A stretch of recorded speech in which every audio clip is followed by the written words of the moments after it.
Yo, yo, yo. Hello, hello. Let me know if you can hear me, alright? I think my mic's on, but if it's not, I'll find out soon.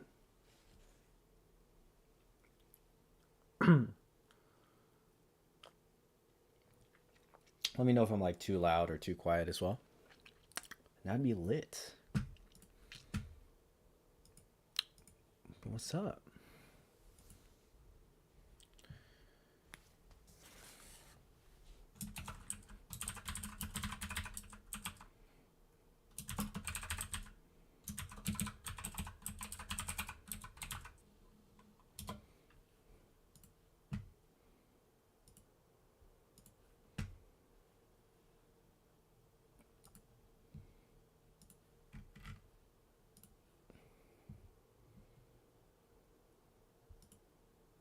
Hold on, I'm gonna pin the crease pattern.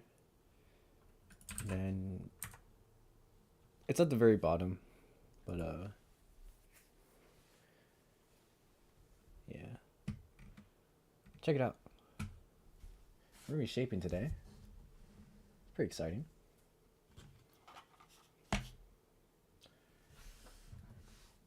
Got our PVA. Hello, hello. What's up?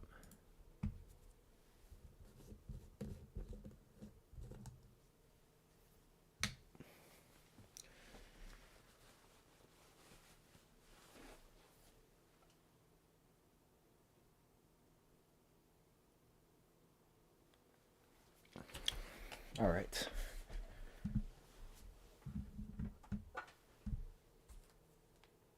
So yeah, today we are shaping. If you guys were here yesterday, we folded the base. Or if you saw that archive. But this paper is not the best, but we're going to just try to make it work. And then we're also going to try to do the 16 grid one. And there's like one improvement I want to make to the design that I want to see if it's possible. Which it might not be possible, but we're gonna see. I'm wondering if I could redesign it actually. That might be possible. But yeah, we're going to start, and then if we get to a point where this is drying, then we'll open up Origami and go from there. Alright, so first thing we're doing is the face, because we need to make this face very small.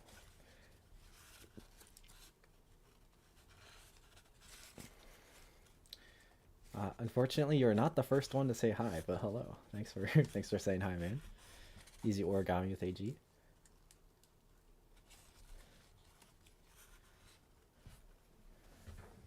Okay. Wasn't able to shape the nose fully yesterday because we didn't have tweezers, but now we do. Try to do. Actually, it might not. This biotope might not survive.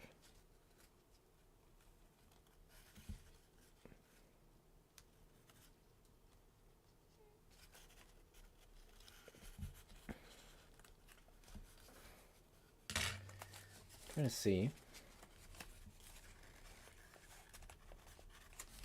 Yeah, so we're gonna like close off these layers.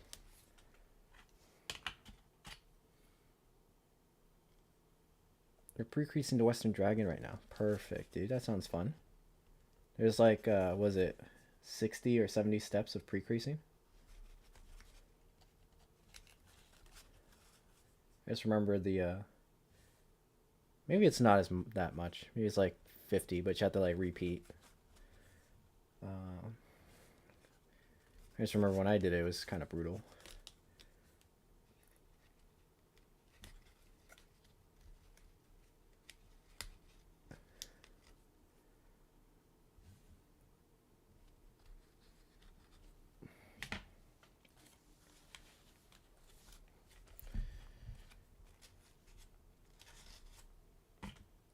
But yeah, this design is meant to be a fast practice, so I'm gonna try to be shaping faster than I normally would, but still trying to get the results I want. Should be interesting. I need to wash this brush. It is dying on me. Here, we might switch brushes.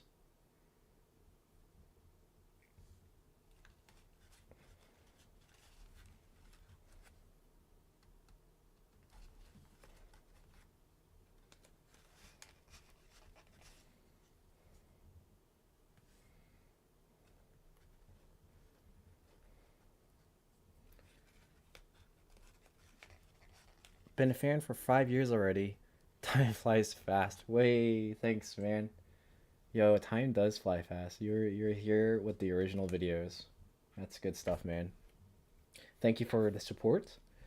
Yeah, we've been grinding out. You've seen the whole process basically.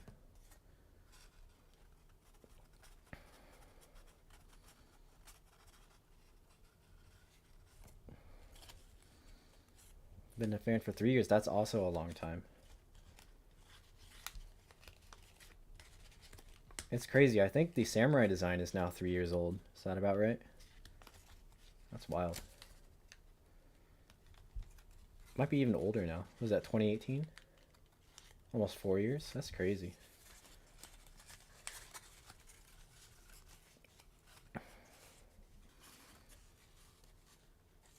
Okay, so for the eyes, this is a little tricky. I don't want to like completely block off. Maybe I should fold in the eyes first and then go for it, but I also need this to be a little bit smaller.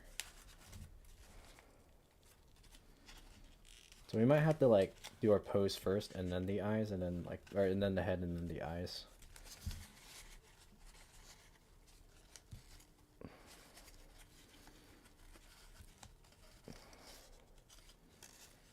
It's still gonna be a little bit too big than I want it. Hey, what's up, guys?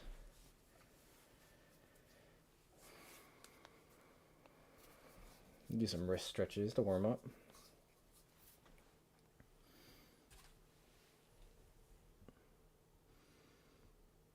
Alright, hold up. I'm gonna pull up my reference photo for posing.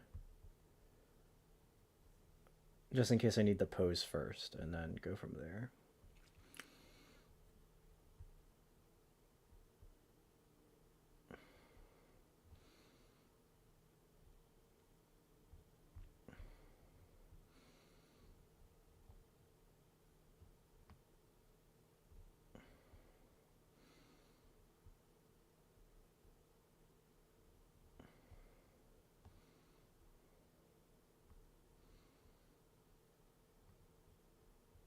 Let's see.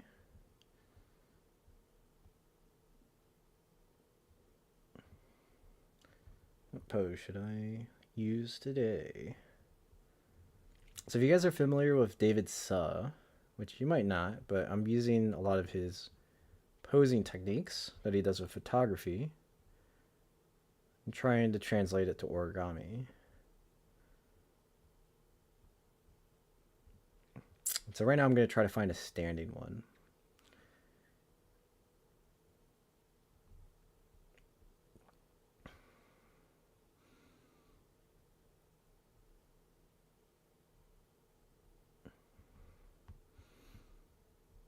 Maybe we'll get a really extravagant one for now, just because. For fun, right? Although I think doing a regular pose, like a more static pose, well, is more difficult than trying to match a more difficult pose. So I'll show you what I'm looking at in a little bit.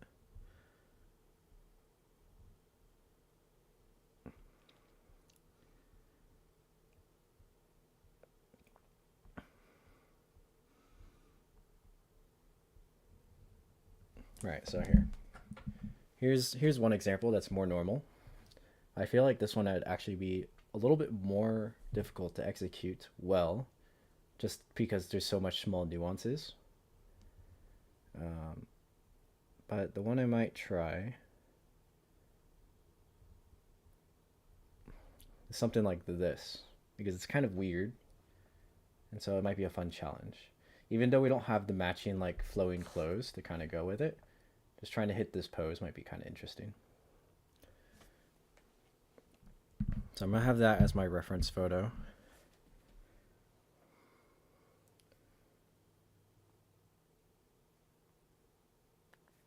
I'm going to screenshot it.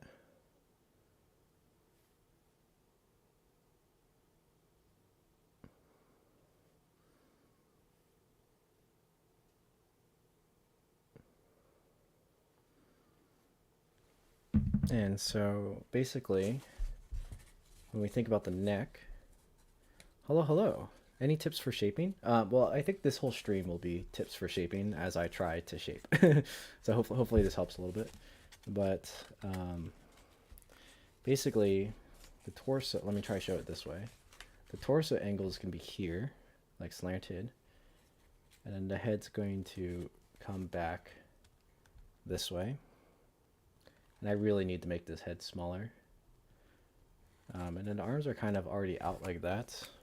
One leg is going to be pointed down in line with the head, and the other one's going to be like up and out like that. Which we might not actually have enough range in this base to fully get that length of leg, but we're going to try our best. But the key thing is to really get this head shape small, which it's already too big. Let me see if I kind of already glued this layer. Let me see if I can shrink it more into the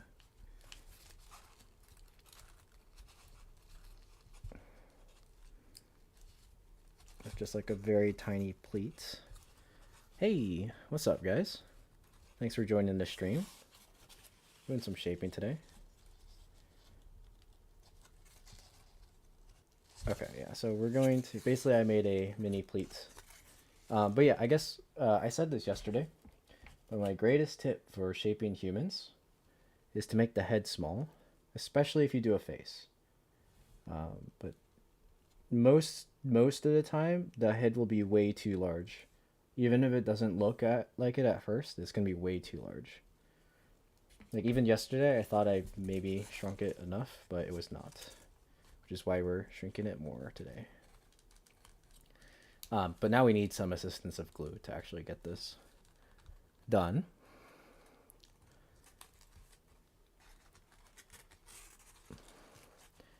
You can kind of get away with helmets being large because they're supposed to sit on top of faces, but the actual like faces need to be very small. Otherwise, it's going to really stand out that the face is too big.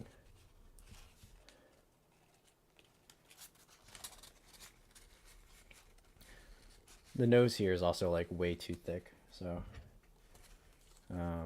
not sure if there's a whole lot we can do there. On the other one, I was able to thin it with just like shaping, but since this paper isn't as flexible, we can't do that. So I'm just going to try to thin it with some small folds here. And then we're going to have to give some time for the paper to set before we manipulate more. Can I ask why the legs are thick and round? I saw a structure for it in the crease pattern as well. Yeah, it's mainly because like say this is the knee joint. Right, they fold down like this. And then you get the three-dimensional structure, right? And then even to make the calf, which again, we're not going for total realism, but just like a hint of it, right? For the pose to define like the thigh and the calf and then the knee joint, just like that, right? And so instead of trying to like pull out layers to do that, I just have a set of 2 units to do that. Ideally there'd be one on the left side as well, but we don't have that space in the 24 grid. So you can even see in this photo, right? The leg is very three-dimensional there. And then the right leg on him is like a fake 3-dimension. I don't want to leave now. It's okay. I'll save this stream. So you can watch it when you come back. Sorry, might go out of frame a little bit. My camera's in like a slightly different position, so I'm gonna get used to it. Yeah, not all designers do this, but I kind of like it, or I'm seeing if I like it, which I think I like it. It does restrict a little bit of what you can do with the leg, but I think I like it a little bit. All right, let's just fix this belt. I think I can actually turn this into like a belt buckle, but right now I'm too lazy to do that. But maybe that'll be done in a different stream or in the tutorial. So yeah, there's definitely enough layers to do that.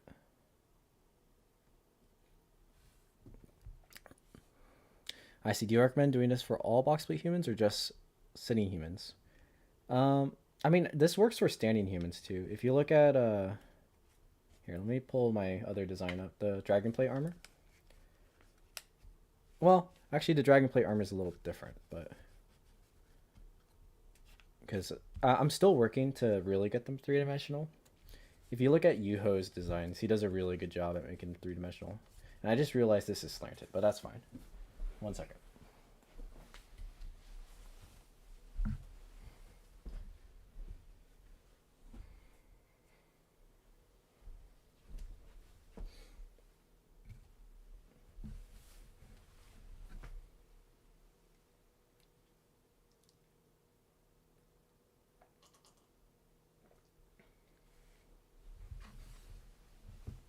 Sorry, I was drinking my coffee.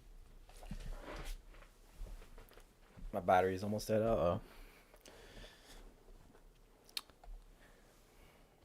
It definitely works for sitting angles pretty well though, because you want, like, it doesn't really have like a butt to sit on, but it kind of gives where it would be.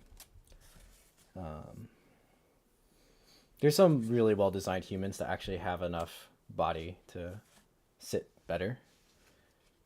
But here, right, so this also has 2 units along the side. And I did a much more subtle curve because I wanted the plates to be in the middle. I think that's actually a mistake though, because it still doesn't look that three-dimensional. It still looks kind of flat. This leg is actually a little bit better, at least in the calf, because the calf actually like wraps around and it gives a nice ankle. But yeah, you can even see like here I use extra level shifter to just add some three-dimensionality, even though it's like it's technically fake 3-dimension, but it helps. Yeah, Yuho's next level. 100% next level. All right, we're gonna continue here.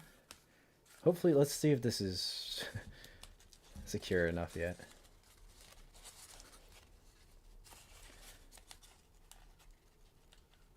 Yeah, this paper is not great for this design.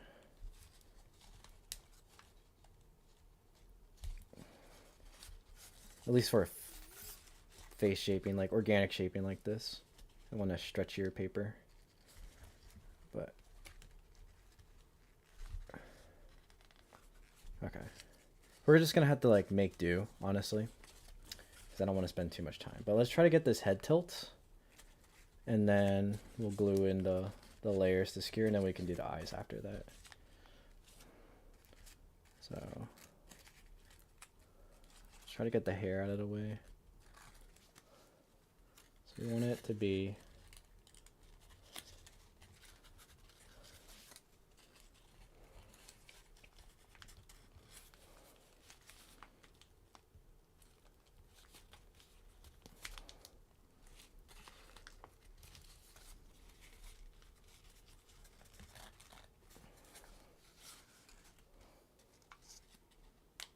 okay, so something, it's not quite enough, I don't think. Let's glue this side down to really pull that tilt in, and then we'll try to get the other side.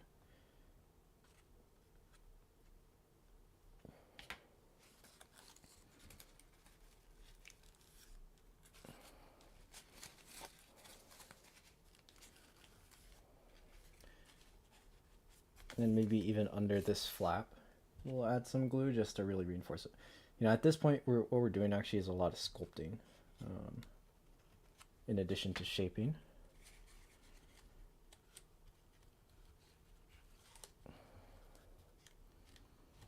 And in theory with this, when I bend it back, the chin will be slightly up, like a reference photo. And with this thickness of glue, I think it'll take like, should take like a minute for it to stick enough for me to let go, but I see. Actually, maybe I'll just use a clamp. Hold on.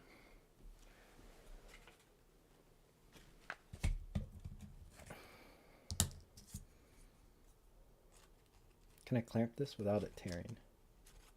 It doesn't quite like it. That's okay. We'll be patient.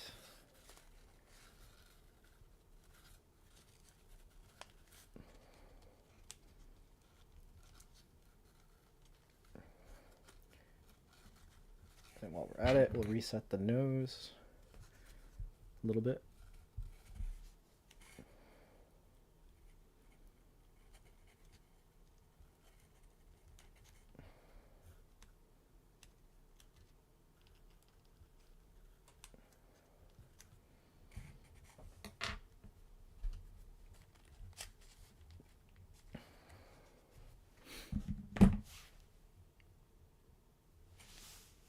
And then we can start on the shoulders, I think would be the next spot to go. And that way we can lock it in with these flaps in the back. So we want our torso direction to be like this. And then in our reference photo, his shoulder dips down just a little bit, but then with his elbow flexed. Let me try to show your view. Like a little bit like that. But then his right arm is like stretched, pulling his shoulders downwards a little bit. So this actually straight might be okay. So let's start with this side.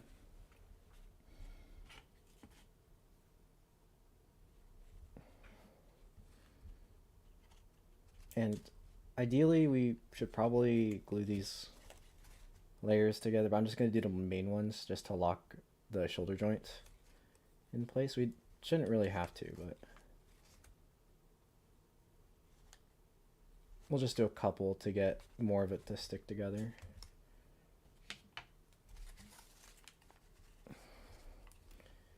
And then the important one is this one.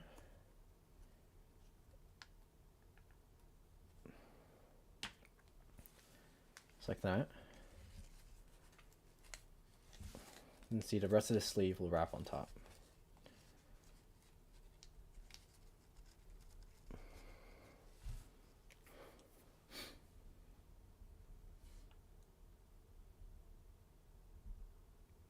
Now, one cool thing about this design is we can actually make it a long sleeve if we just pull this pleat like closer to the arm. And the shifter will still be the same. But this one, for which I probably should have done for this design, do a long sleeve version, but we'll test the long sleeve out version later.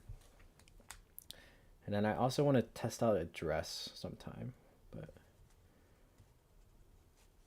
or like a long coat. That'd be pretty cool.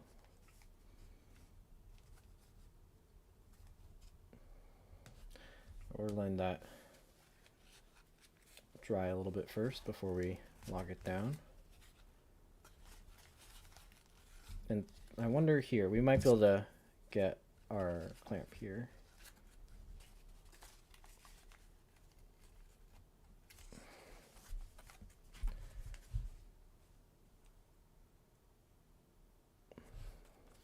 So now let's see, what can we do to shift this leg out? Ideally, the least resistance would probably be a very small pleat like this.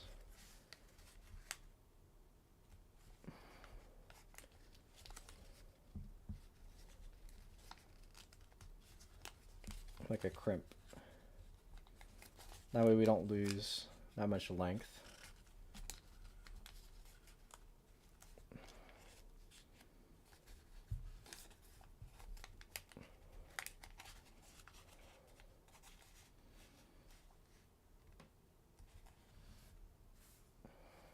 And we want the line to be about the same, pointing to this shoulder. Like this. And then if I hadn't glued that already, I could actually tuck that into the pocket, but kind of messed that up, which is okay. We'll do a soft shape right here.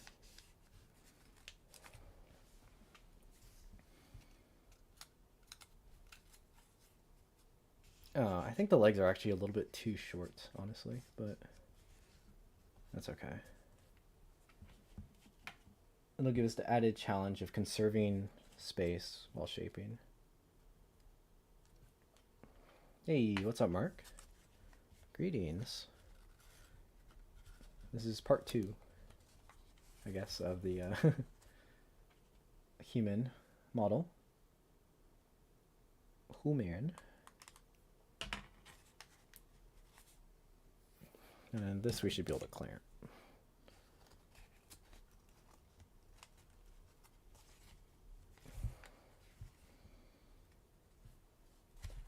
Now the thing is, the expression on this guy is going to be really weird because it's not really expressive. We're just really just going for a pose here. And it's going to look pretty silly, but that's what we're going for. And then while we're here, actually, we can just glue this layer together so it's not annoying since it's trying to open up on me.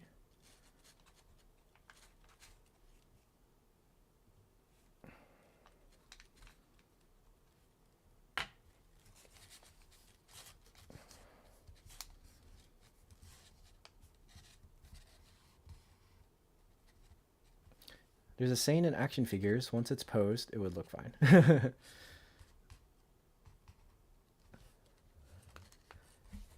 That's a good quote. Yeah, we're not going to be touching this much after it's posed. Or if anything, we just make another one, right?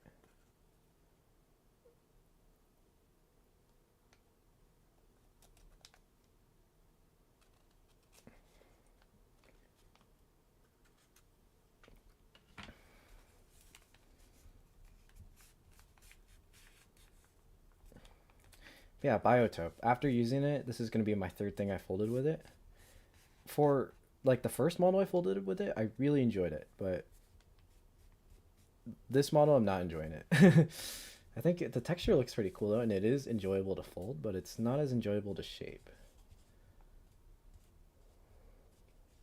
But maybe I just need to learn to paper a little bit better before I make a complete judgment.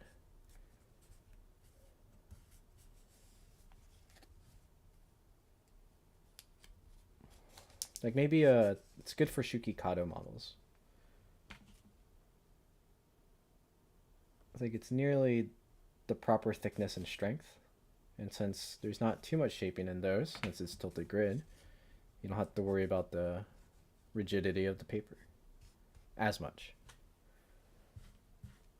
Looks like thin taunt. Yeah, Biotope is basically slightly stronger taunt or slightly thinner taunt. But it still suffers its weaknesses.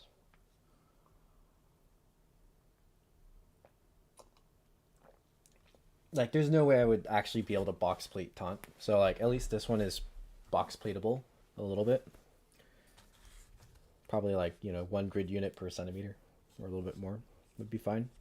Any more than that would be really bad.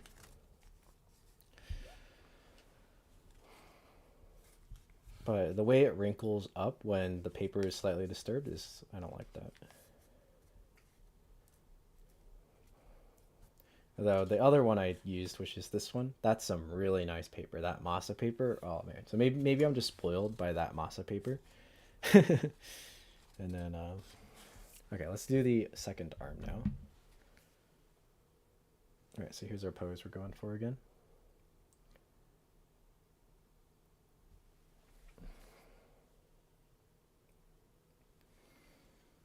So he's also leaned back a little bit, is that right? Kinda. But that'll be more the leg and hip balance when we shape that. But yeah, so this shoulder is more relaxed, so we can bring it down slightly when we glue it.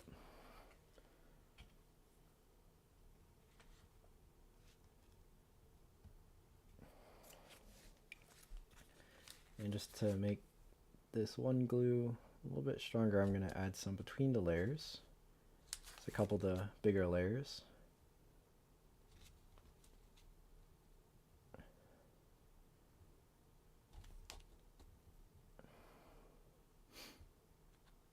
and anywhere that might lift up a little bit.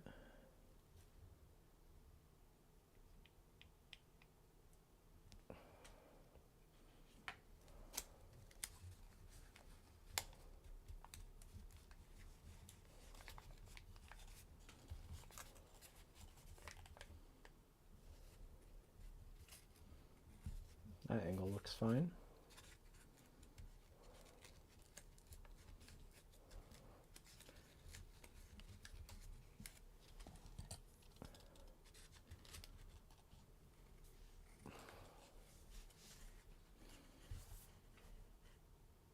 He has some samurai vibes though. Yeah, guys, I've been thinking of doing speaking of samurai, I've been thinking about doing the samurai version 4.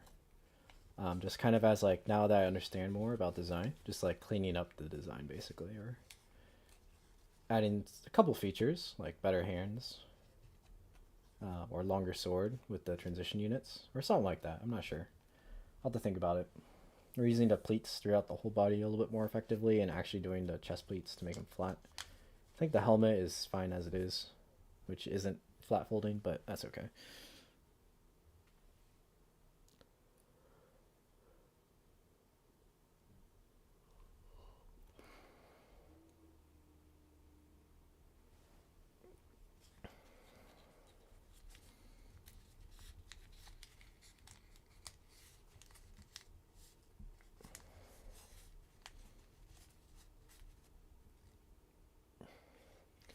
The thing with this one, his hips are actually a little bit outwards, so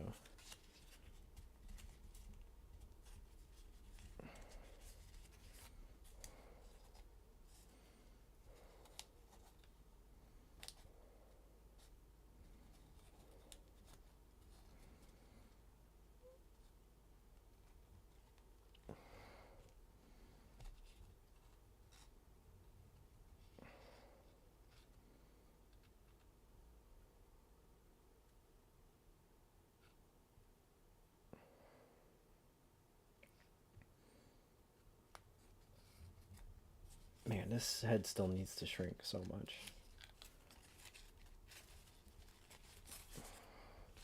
Okay, we're gonna try to, now that the other part should have, I think at least with this paper it's unavoidable that the head's gonna be a little bit too large. I should really try to contain everything into like one unit instead of 1.5.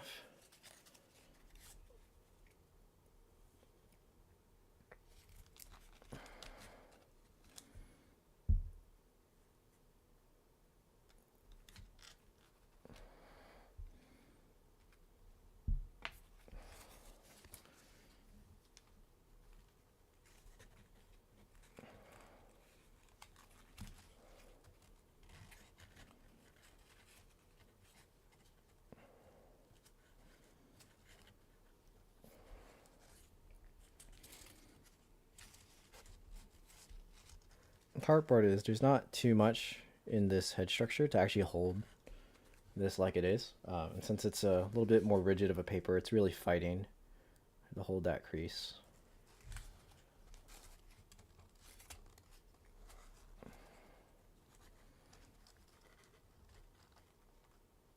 So this would be definitely a case where I would rather not have a face than to have the face.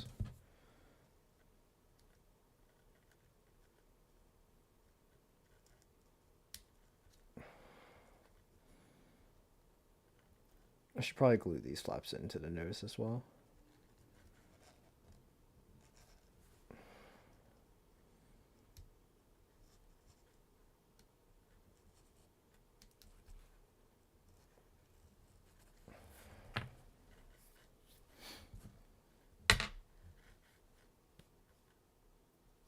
Hey, what's up, Simon? You're on step 35. Nice. You're making it through the pre-creasing.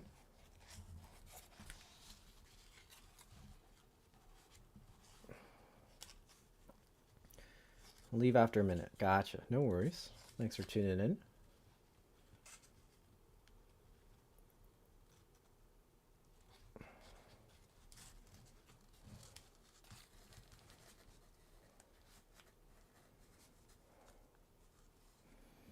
let's try to get part of this one in.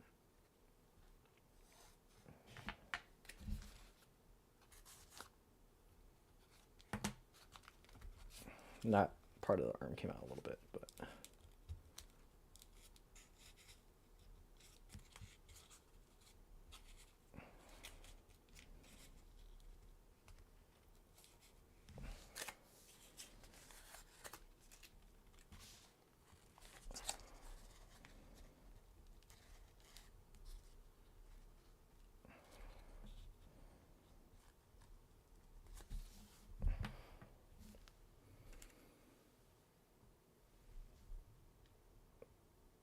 there you go. The head size is looking a little bit better, but it is still too big for my taste. And the nose is just way too large. But the nose should be a little bit easier to fix.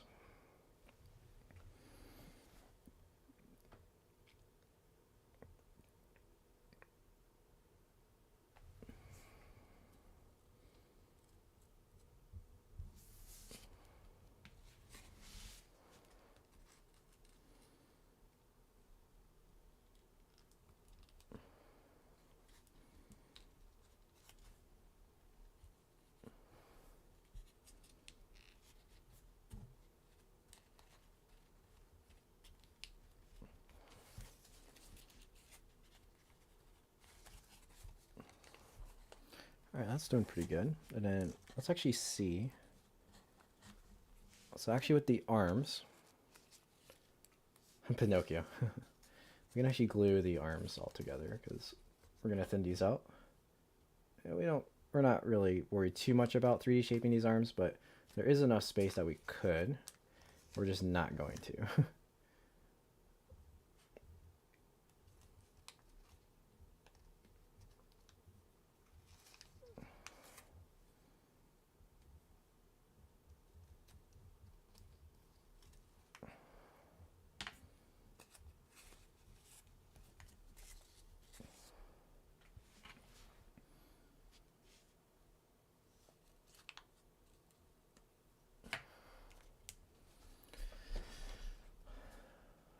Love this model. It has so much shaping potential. Hey, thanks, Alex.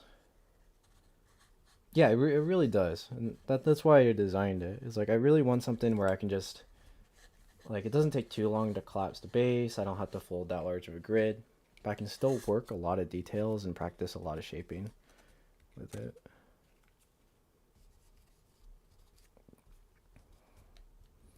And I hope other people can use the same base as well to do the same.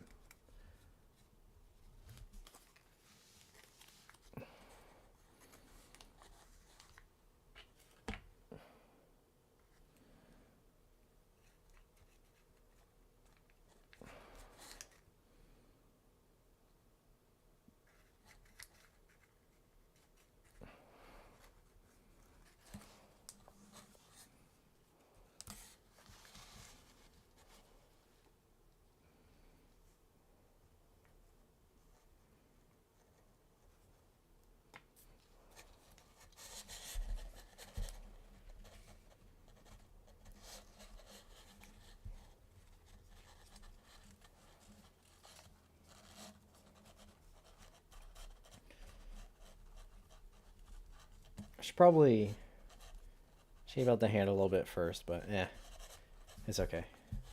That could, honestly, hands on their own, to do a really good one, can take hours on their own. So we're not going to really worry about that today. We're just going to try to get a general pose. Kind of go from there.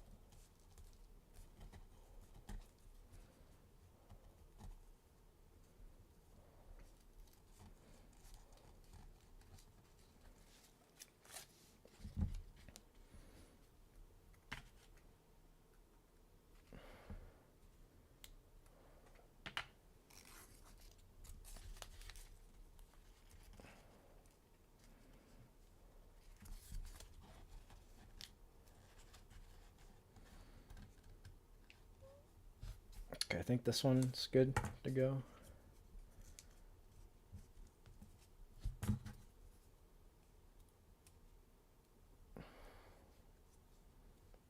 And we don't want to clamp too much here because it'll actually hurt the paper.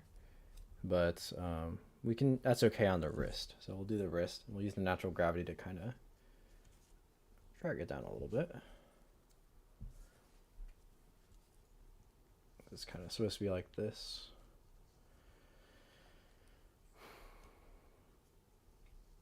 You know, if I fold this model and add some wires, it could be used as an articulated figure to practice posing. Yeah, honestly, adding wires is a really good idea to this. Actually, I probably should have done it to the leg so it can actually like stand. But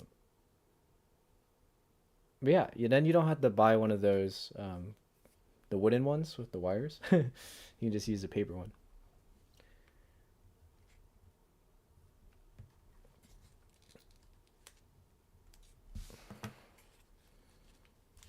Okay, we started to lose a little bit of tilt on this, so we're just gonna like crank it that way. And then reclamp.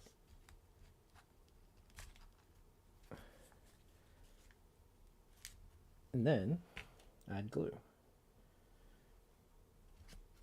The biotope is actually taking in some of the glue though. I was surprised. Actually, sometimes the painted side of Kami really rejects PVA.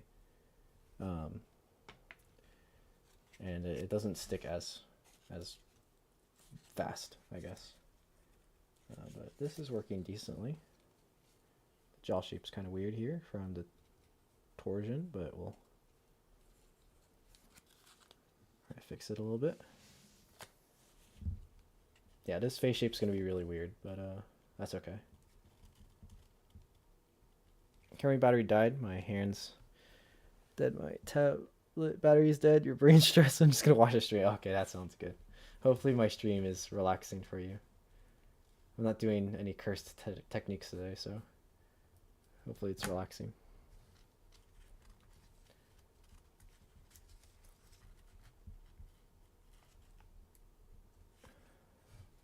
Okay, so we are getting like a little bit of flow in this pose, which is good. I think this one's done too. We can actually, let's do the same thing here. Let's thin out the arm and then shape it a little bit.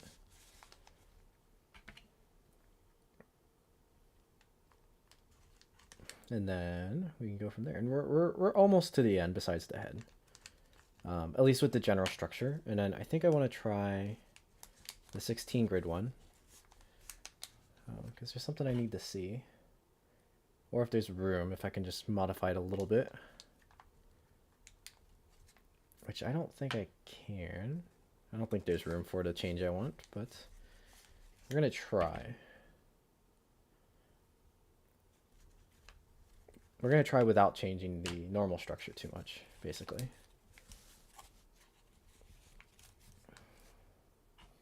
Yeah, at least in the arms, there's definitely room to put wires, like, and be totally fine. And there's not really any other pleats you have to do because the proportions are pretty decent, so you can just straight up put wire in the arm and go from there.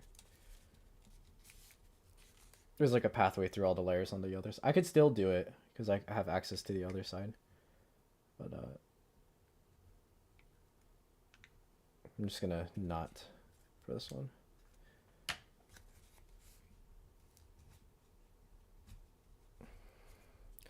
gonna make the Scorpion by Robert Lang. Ooh, the hex plated one or the other one, the diagram one. Both are really cool. I remember I did Lang's Scorpion, not the hex plate one, the normal one. It was really fun. It's really fun to fold. I wanted to learn how to make the model stand. Well, this one I'm gonna have to use glue because it's supposed to be on one foot. So I don't think there's any way that this one's gonna stand on its own. You know, maybe I should try to fit in a wire actually.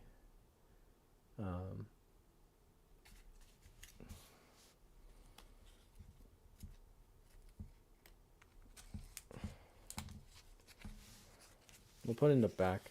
Oh, no, I can put it on this side. I'll put it on this side.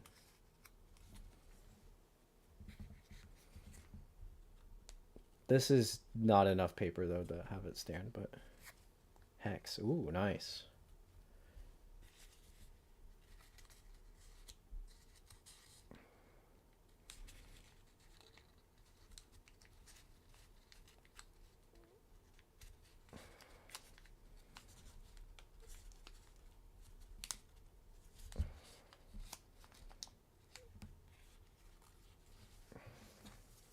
We're going to try to get this wire in. I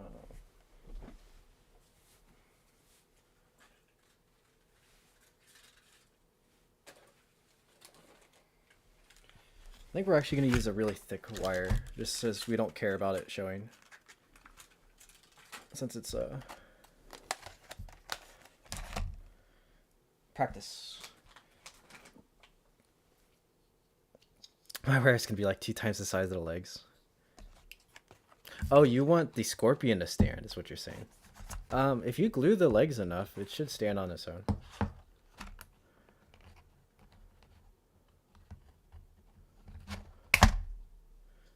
This might be overkill.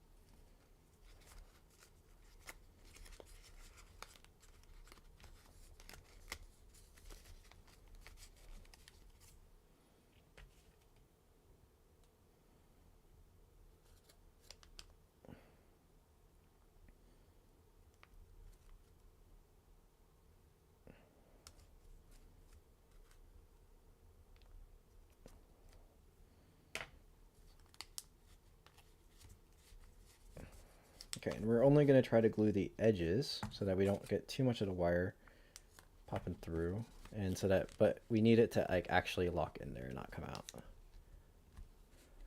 Actually, this isn't a bad spot. We're just going to hold it here for a little bit. It's fine. It's single tissue and 49 centimeters. Yeah, I don't think you need wire, right, for those legs. If it's single tissue, the paper won't be heavy enough, I don't think. Well, not sure.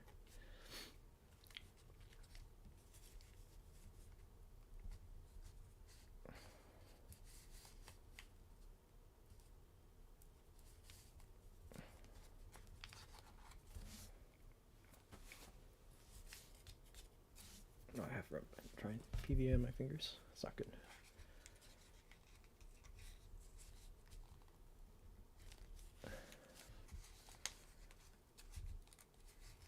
Okay.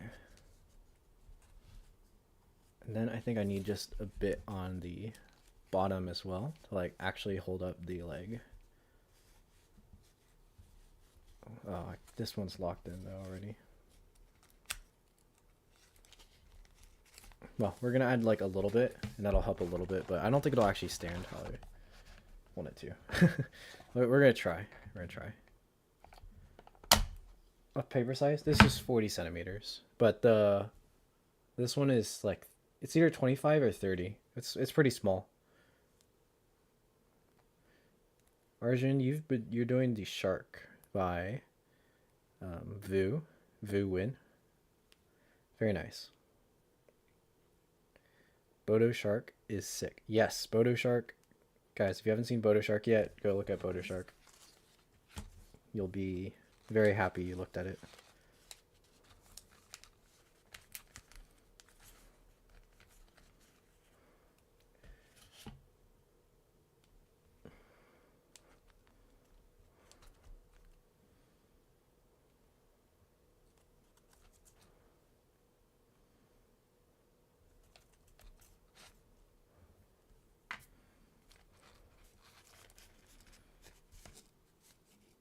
Wait, this is the wrong leg. Lol. Hold on. I'm gonna take the wire out. This leg. Oops. Oops. We should get this off the thing in case I was glue on it.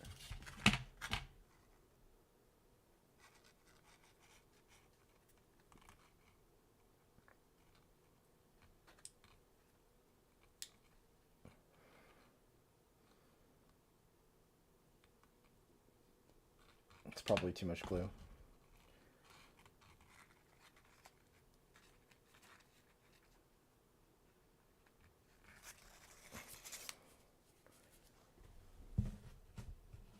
I think Bodo Shark is missing something. It's missing some skin, right? You got a whole flank of skin.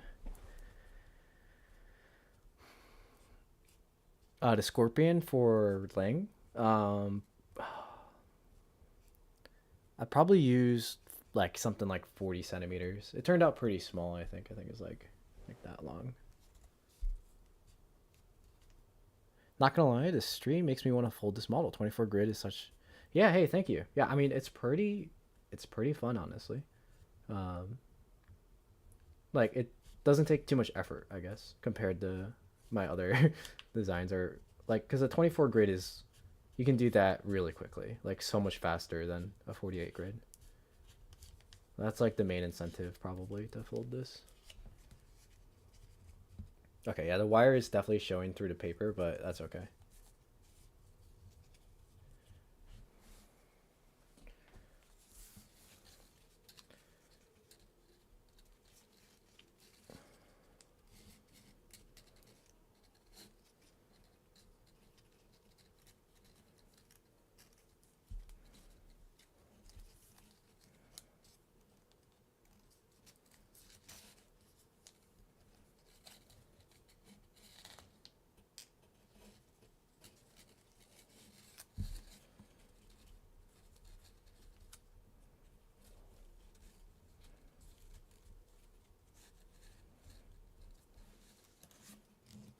The collapse video is basically a tutorial, so go for it. Yeah, that's also true. The collapse video is basically a tutorial. Just don't forget that modification I added at the end to free the legs. Very important. So check the updated crease pattern, which I think that one on my website is updated. I gotta wash my brushes soon.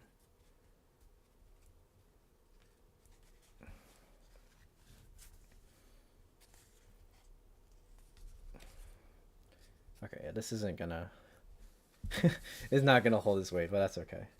Well, maybe if we structuralize it enough with the edges. But I don't think I want to spend time to do that. That foot too small, maybe. We're going fast, guys. Speed.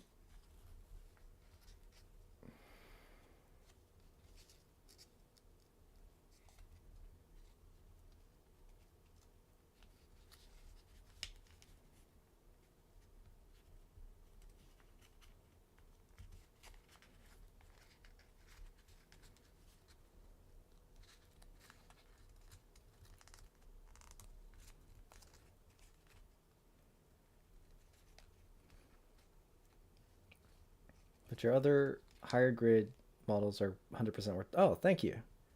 I'll fold them when I'm more comfortable with crease. Yeah, that's what I would recommend too. Get really comfortable with crease patterns first. But thank you. I'm glad you think so. Yeah. Now, my next higher grid models, though, after practicing these more efficient ones, um, hopefully we'll have even more detail, which will be really fun. So we'll see how those evolve, basically, as my designing improves more and more.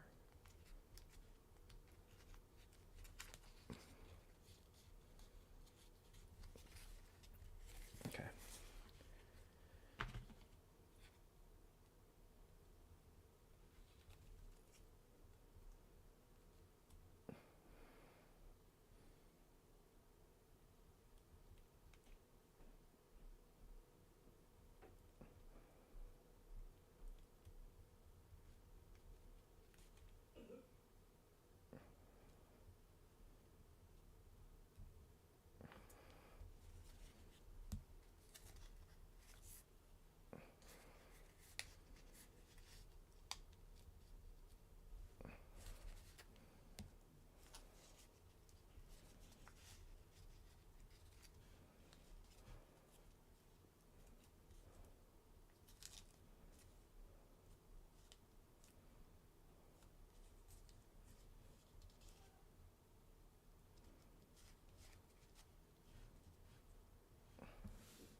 Okay, we're gonna have to let this leg harden because the paper skin's soft from the glue. Even though the foot is facing the wrong direction, we'll be able to turn it later, hopefully. Or maybe I should just press it like a little bit. That's kind of sus, but that's okay. We can always angle the foot a little bit different later. Okay, we did this, right? Yeah.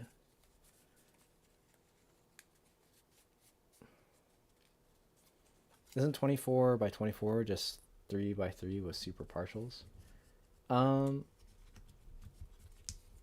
Yeah, right.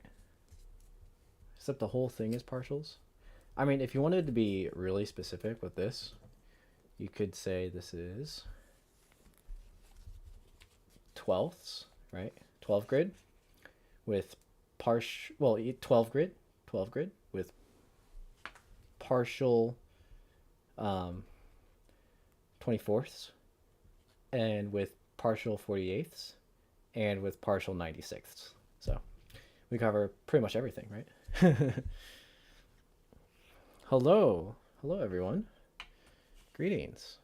What's up?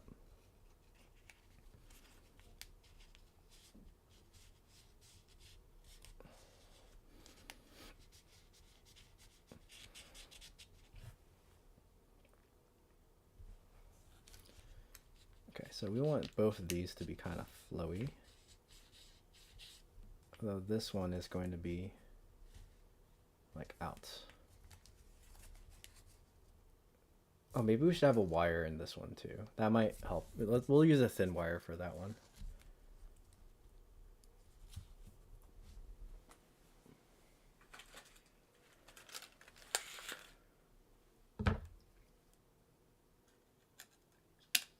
Instead of, it's a little bit too large to rely on glue.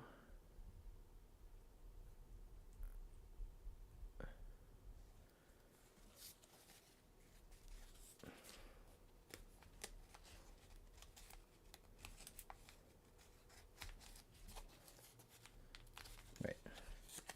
Which side is not glued?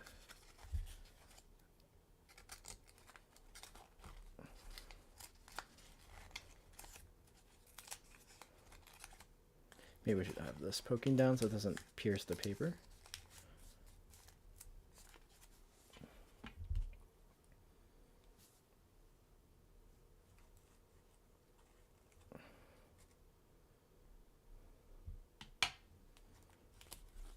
By the way, guys, this Saturday, for your guys' time zones, there will be, it'll be Saturday morning for y'all. There's going to be a live stream. Another design collaboration. So look forward to that, because that should be pretty fun. Should I have made that higher?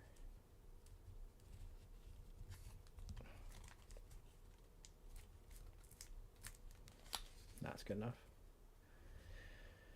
Look at that, easy shaping, right? Okay, I'll let that dry before I do the other one so it doesn't like destroy the paper.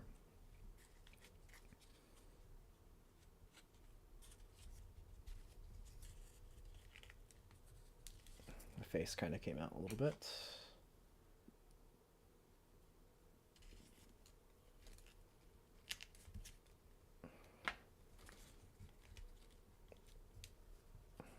The other way to make the head look a little bit smaller, which doesn't work as well, is just to make the hair cover more stuff. But it's kind of sus as well. Not the best way to do it.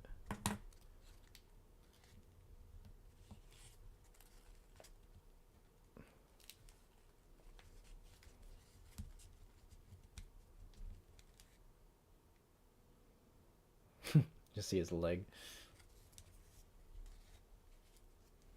Let's try to get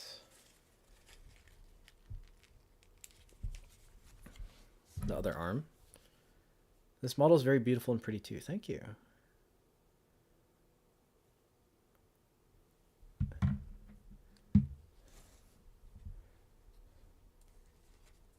maybe we should do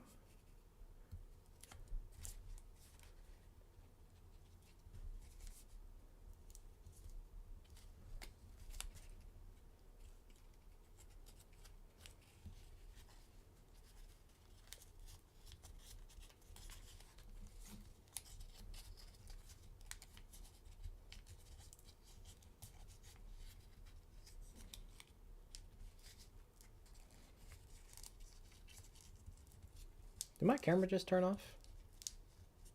Did it really overheat? Oh, goodness.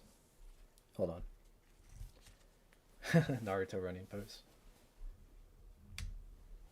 Ah, I can't believe the battery overheated from just... Like, sometimes this thing goes for like 3 hours and it's totally fine. Alright, hold on. We're going to use a backup camera.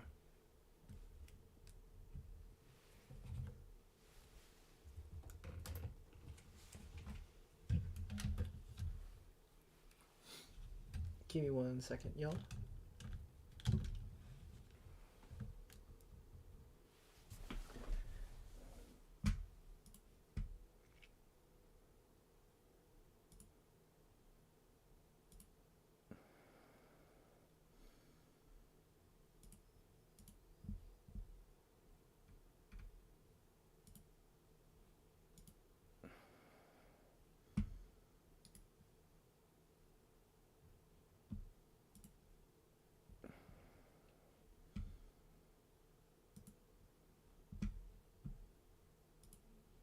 There you go. Streamer tip. Have backup cameras ready to go. We're going to let our other camera cool down a little bit, hopefully.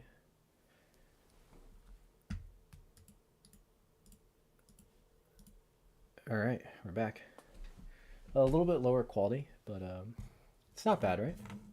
You can see like the corner of the screen, but not sponsored by Logitech. Look at this. It's Naruto running pose.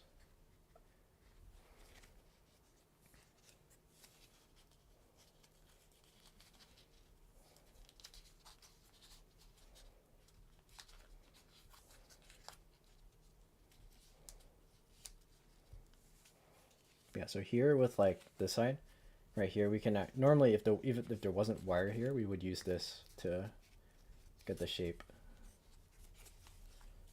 and to get it to lock in with the fold right there.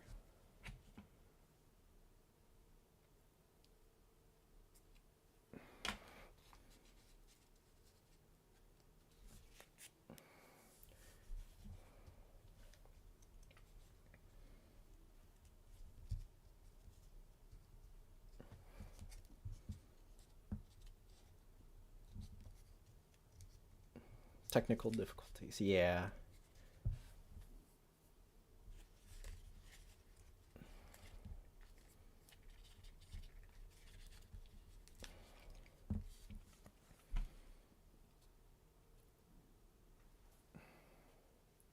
The camera's like even more this way now. Hold on, I might just adjust my whole setup really quickly so that I don't go out of frame. It is a little bit harder to go out of frame with this camera, but still. Here, let me get this in.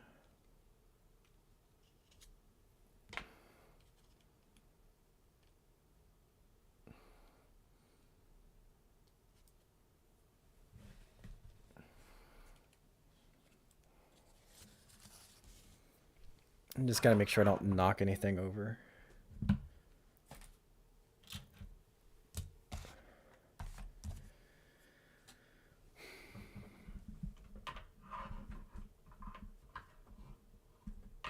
Please don't fall off my desk.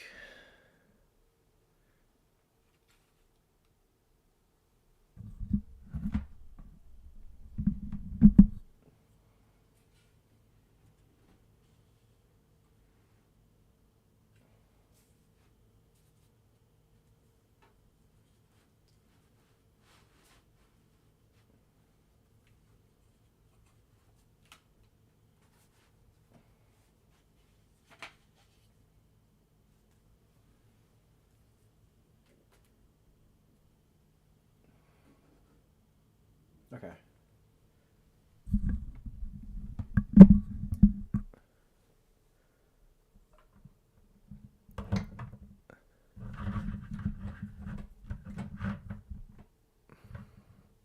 Okay, I think we're good. All right, we good, everyone? Can you see? Can you see okay?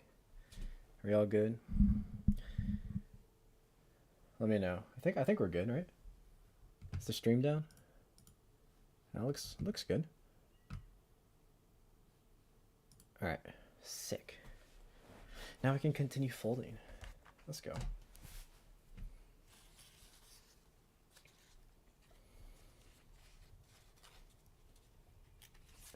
So got that side. Now we just want to make this less jarring. Give it a little bit of fake 3D here, and then get the knee joints. And then this should be the ankle, which should be thin. And then we can use that for the foot.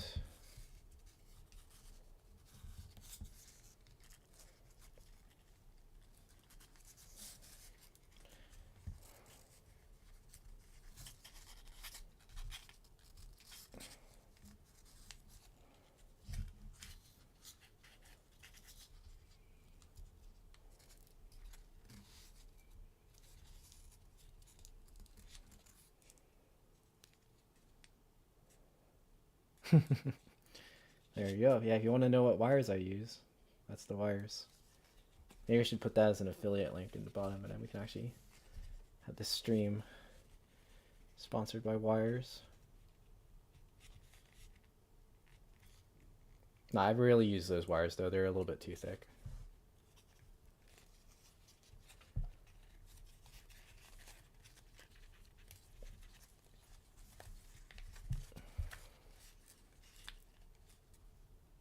I actually want this shoulder to be a little bit more forward, which honestly I should probably use a wire for this one as well, but at least from here,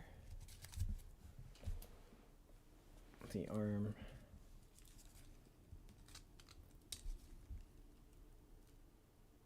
is like that. And we kind of just need the impression, but not the full arm. And let's glue this sleeve behind.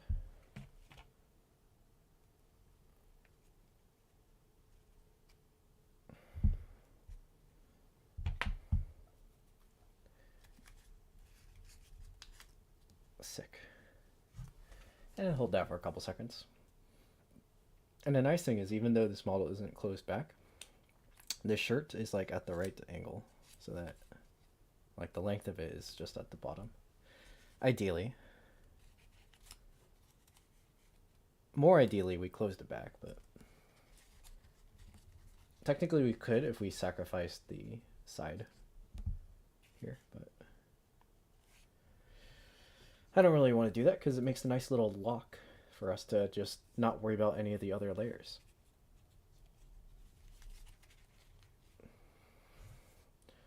Right.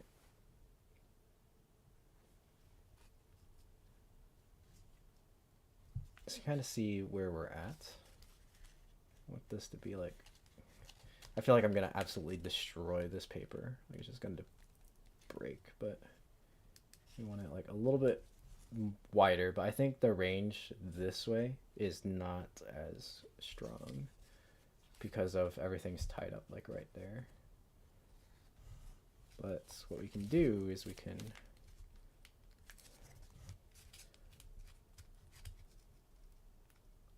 turn that leg outwards and just compensate the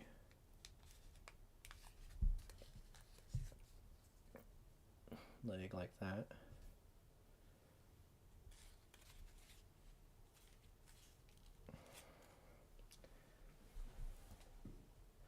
All right, it's looking decent.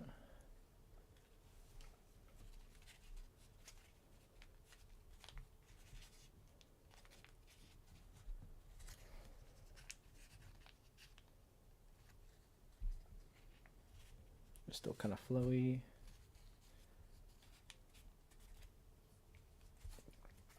Now the difficult part, the head.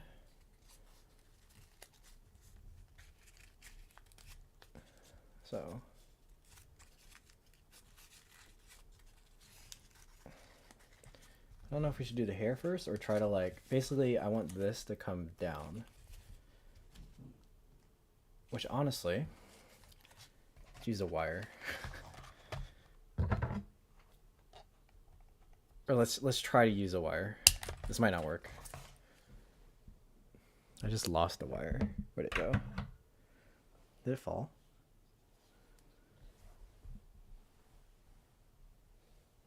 Wait, that wire just fell off my desk. Okay, I'm not gonna go grab it. Right, we'll just cut another wire, and I'll hold on to it this time.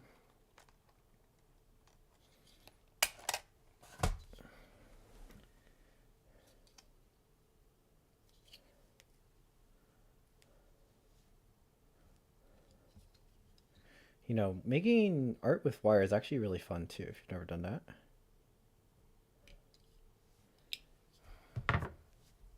We're making little crafts with wire. Lazy boys. Okay. I'm gonna try to fit it like in that pocket there.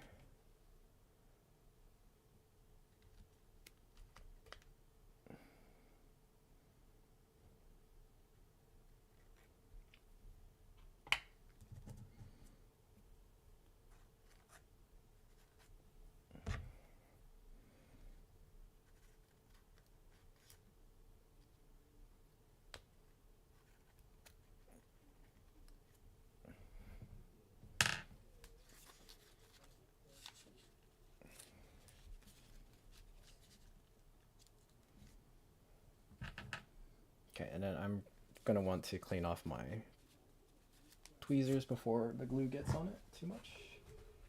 Just wipe it off. And take a little coffee break.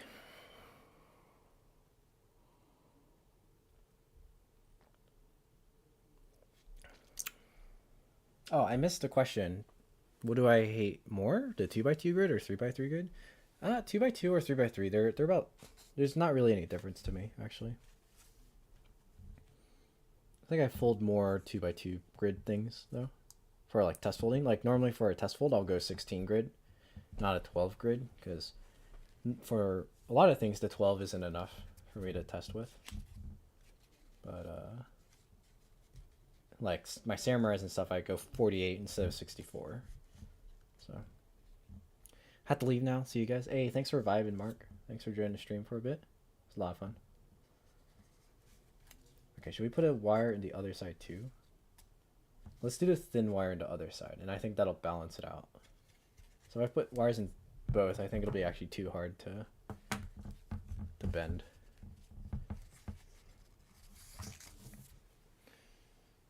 Where'd the other wire go? Here it is. We'll double up on this one though.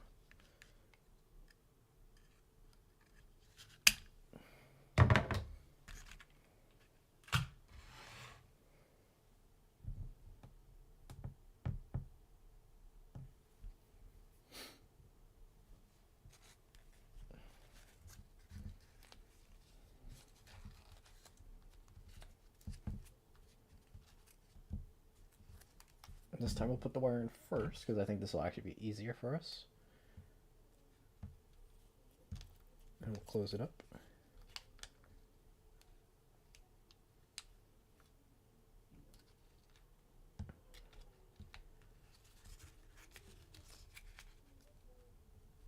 Okay, the only thing is it's stuck. Get back in there. Okay. Mistakes are made.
Okay, well I think that kind of worked. The wire's like trying to peek out of the paper though. But the paper's like barely strong enough that it'll survive. The only thing is we lost our head tilt. but I think we can bend back enough in the other direction to get it. There we go.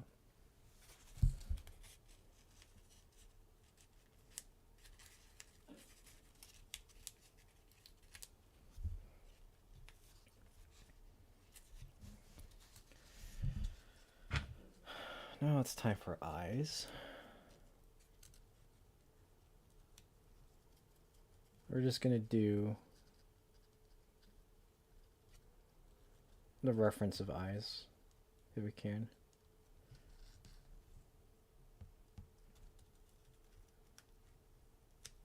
I don't like doing eyes like this.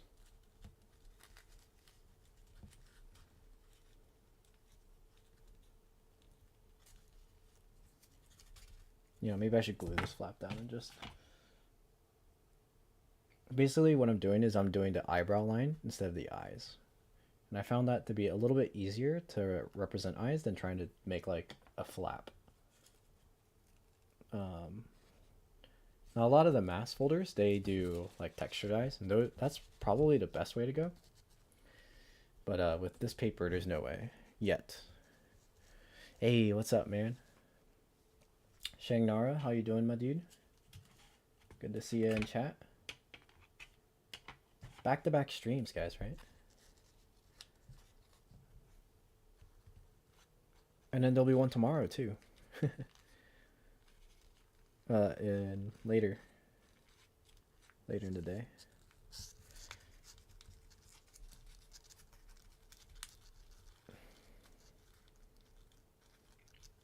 Hold up, the tear there, I think I should glue it before it gets worse. Let me try that.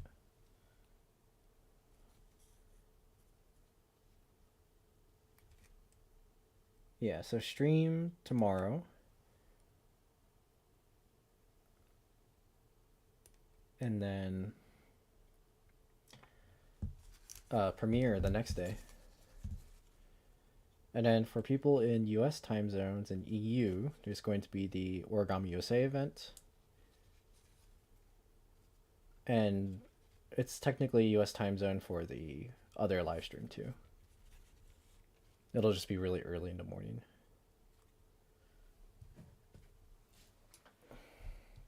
It's coming along, right, guys? Look at that.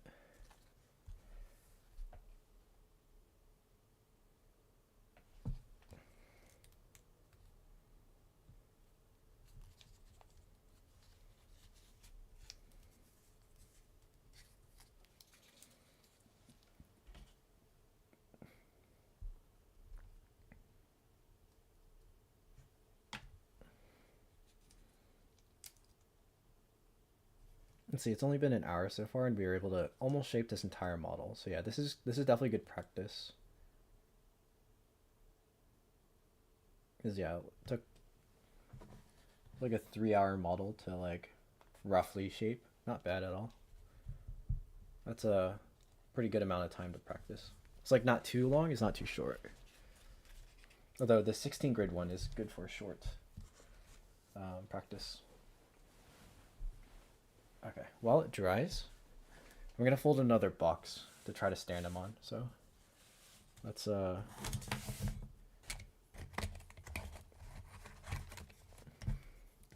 then next week I might do another stream of this model, but with a better paper and with long sleeves, just for fun. Lower half of the region is almost on pre-creasing, not including stales. Nice. You'll be like 3% done with the region at that point. or like at this point, you're 3% done.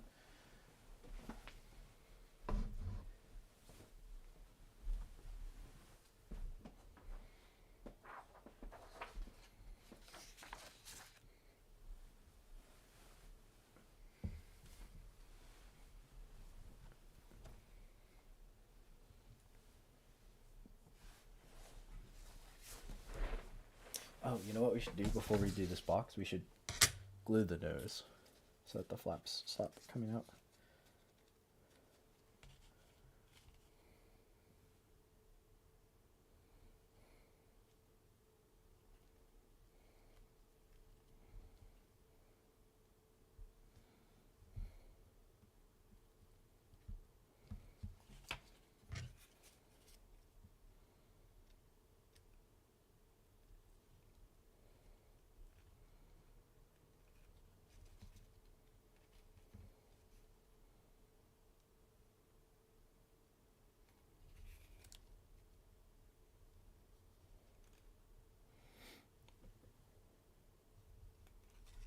Yeah, 3.5. I'm excited to see that, man. I think after you finish the 3.5, like, oh, it feels so good to finish it, and you kind of feel like you definitely feel like you've gotten better after folding it too. Because it's like, it's such a journey. Okay. I think the head's still too big. Do you guys see what I mean? It's still too big, right? That's okay. Well, we'll I guess I could be picky forever. Okay, so normally, this is printer paper, right? Normally, I just like fold and cut, or fold and tear a square like this, right?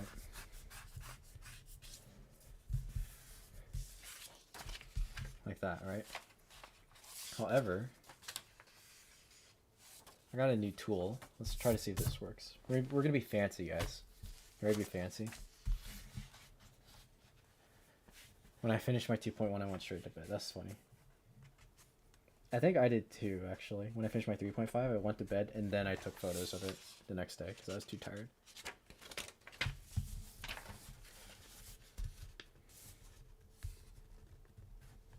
Hold up, you're gonna see some hair really quick. I'm just gonna make sure it's precise. Okay. You ready for this?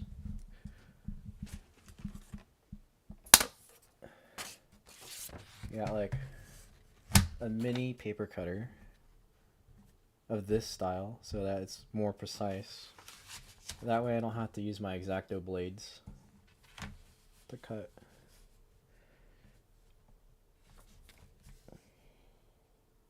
And in this way I don't have that weird edge. Oh.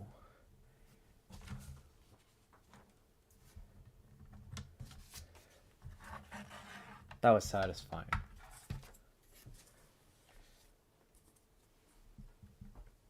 But yeah, basically now when I have like scrap paper that's like pretty small, like under 50 or like around like 30 centimeters, I can cut it with that and not use my X-Acto blades. I think I was off centered a little bit, but that's okay.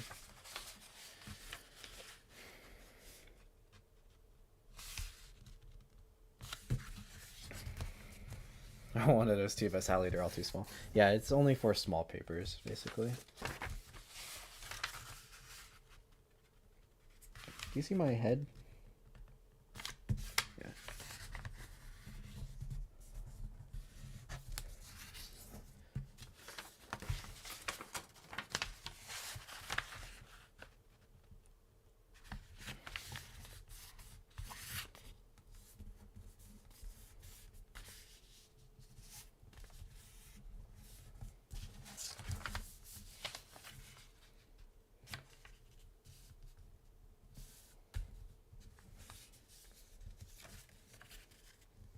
Yeah, it's like, it's not the best tool. Like, you still might get uneven edges, but it's fast. Fast, very fast to use. Very satisfying.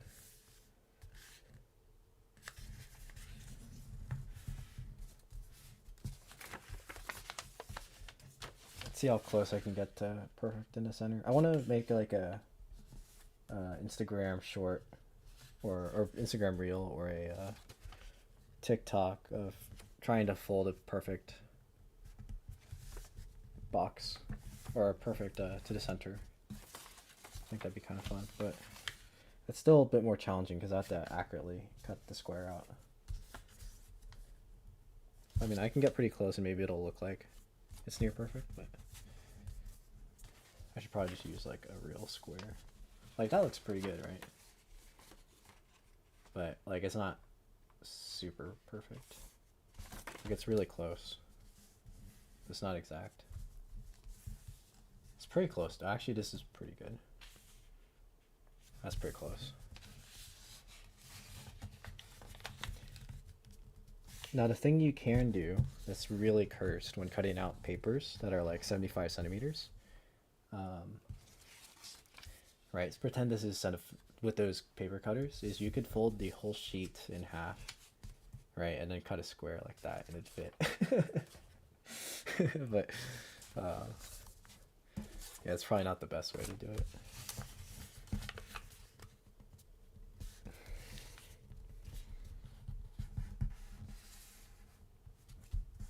Yeah, that's true. I agree, Shang, Nara. The best investment of origami is rulers and a paper cutter. It's very true.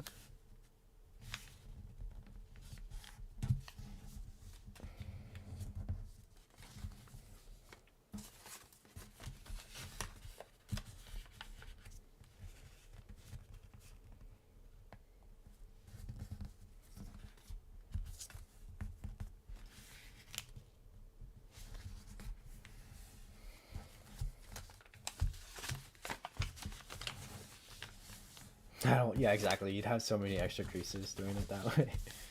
It'd be really bad.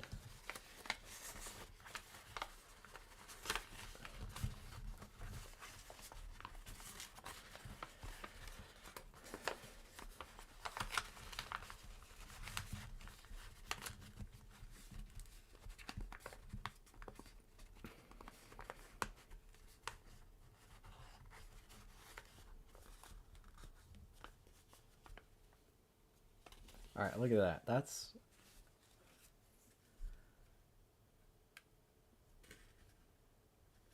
pretty close to perfect, right?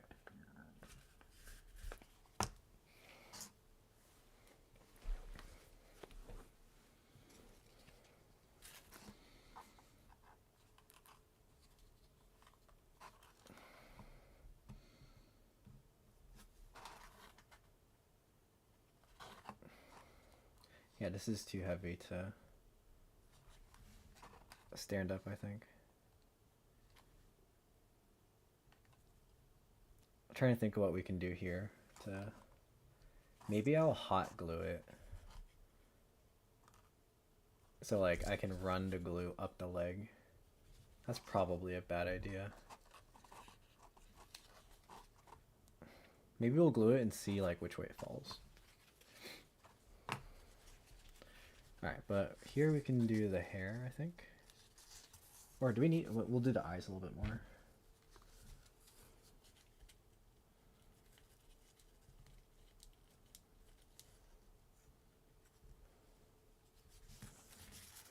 The hard part here is doing the eye without messing up the other eye.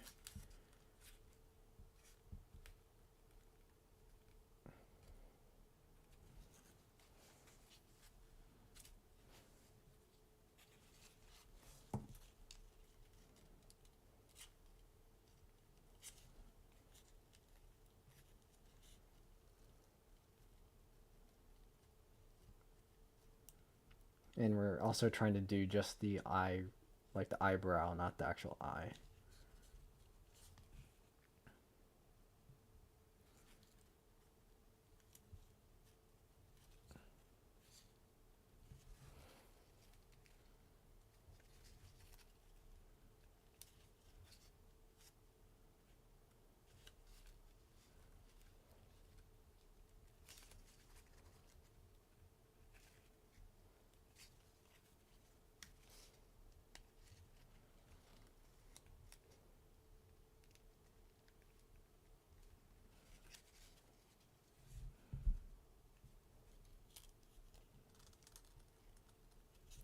No, I really don't like these eyes. That's okay. Good enough, right? We're not trying to do too much.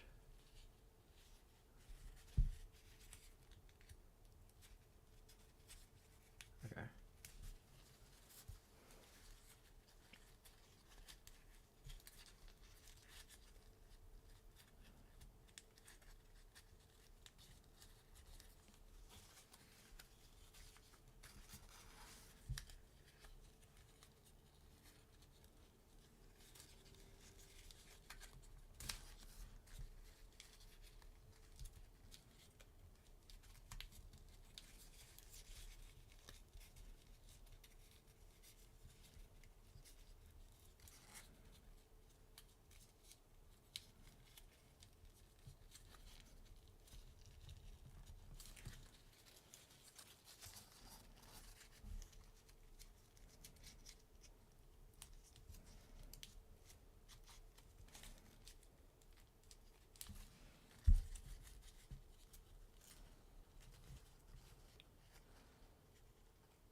I think if you're using a printer paper model, it'll be fine. But with thinner paper, yeah, the thinner papers will be.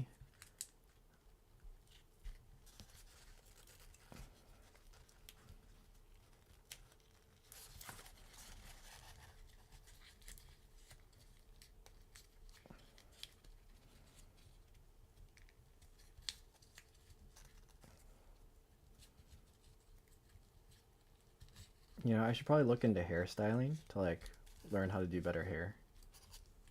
See how real people style hair, like what the things they think about is. So I can do less generic hair. But for now, I'm just kind of crumpling it.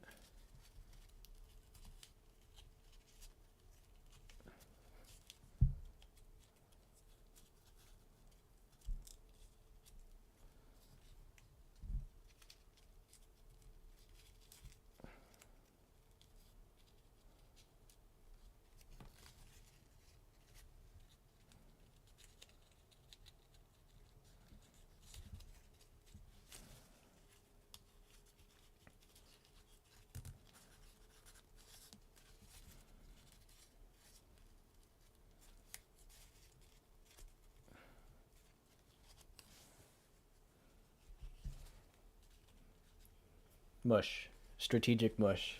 That's all I'll say there. I'm going to glue the sides in a little bit so they stick. But...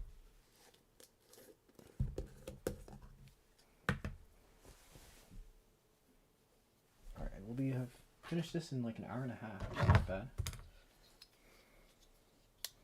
Except the fingers. If we did the fingers, we'd be here for another hour. So maybe I'll do the fingers. I'll just... Yeah, we're just gonna forget the fingers. Maybe I'll do them later, but the point wasn't really to practice fingers.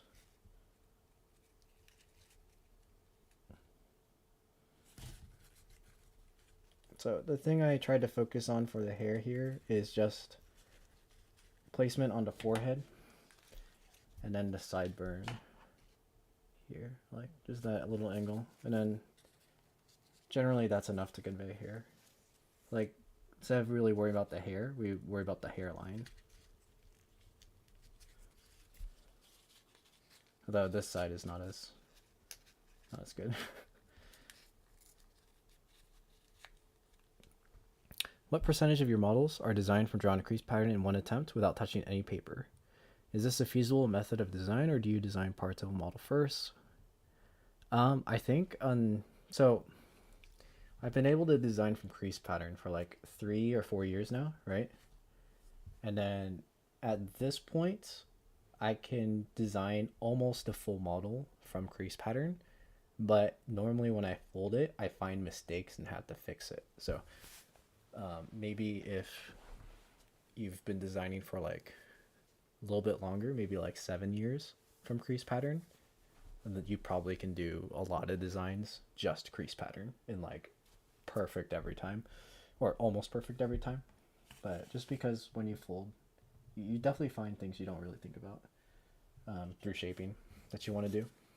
It's like, for example, with this one, I didn't realize I had trapped the legs here, so even on this one they're trapped, but after I folded it twice, I realized I could fix it by sinking it in. So, but at this point, like, because I've done crease patterns for so long, I generally know like arm proportions, arm hinges, legs, leg hinges. But for any serious detail like face details, you gotta really test fold a lot to get that good.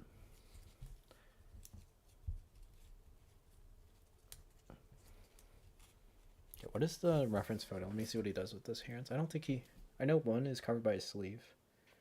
Oh yeah, so I mean the hands, if I did fully shape them out, it would actually make this model look really good, but we don't have time for that, so we're just not gonna do it. But hands are really effective in my opinion, because I think when you look at another human and you see like hands is like, or fingers, it has so much emotion somehow, right? But we're just gonna do a really janky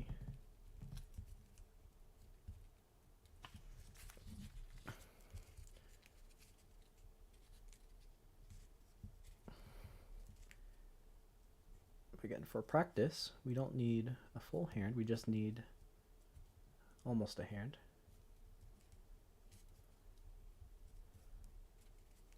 And this thumb is way too thick. But yeah, Hans, I recommend you watch the design collab stream that I did with my friends, and watch how they design. And everyone's a little bit different, but you can see the process we go through for that, and I think it'll be pretty useful.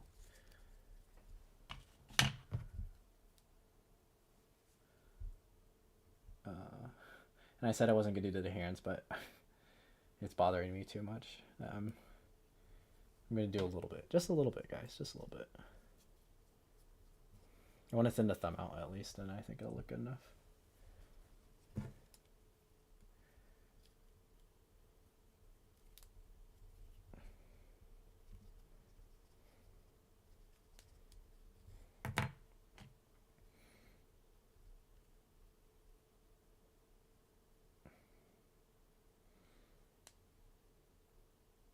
What's up, Gore-Tex? I like Gore-Tex shoes and clothing. Very nice. Wow, you're doing great. Thank you. Thank you so much. The thumb is, oh goodness, this thumb is really bad. Hold on. It's supposed to be up here. There you go. Hands are also hard to get correct. I still need to practice a lot to get anatomic. I need to study the anatomics of a hand a little bit more, I think, to get the proportions right. Okay, good enough.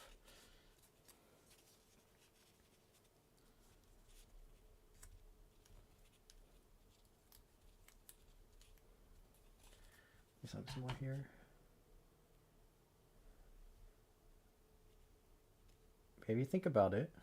We do communicate with our hands quite a lot. Especially if you watch my videos, I'll talk with my hands and stuff. So like the expressiveness of hand is very important for conveying a human. But they also take a really long time to shape. So, and I want to move to the next part of the stream. And it's also kind of boring, I think, because you can't really see what I'm doing when I'm shaping the hands.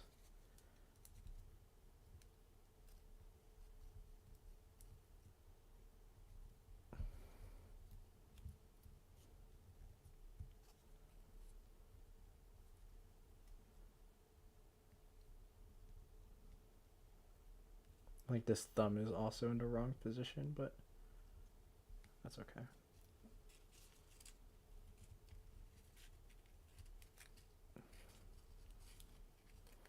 Basically here you can get away with the wrist and then thumb, but the actual fingers won't matter a whole lot because we're not going to be looking at it from that side.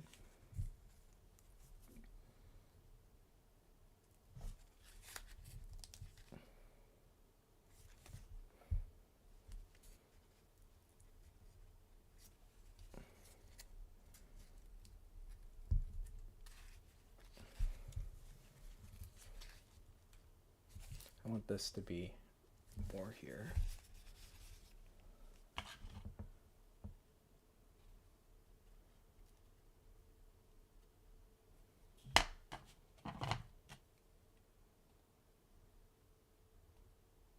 And then we'll be done. And then we're gonna try to glue it to the box and see if it'll stand up. Which I don't think it will.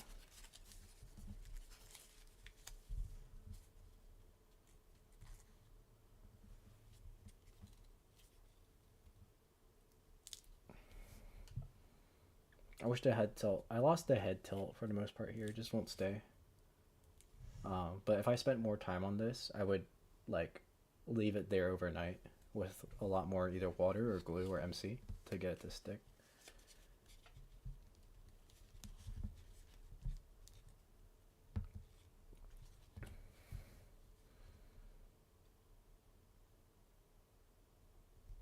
Yeah, look how much fun this is to like practice posing, right? yeah, I definitely recommend you guys to try this out sometime for practice, especially if you're new to human models. This would be really good to practice.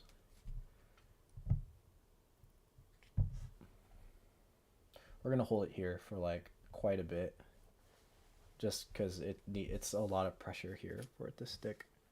So feel free to ask questions. I'll respond while holding it like this. Honestly, this might not be enough for it to stay, but we're gonna hope for the best.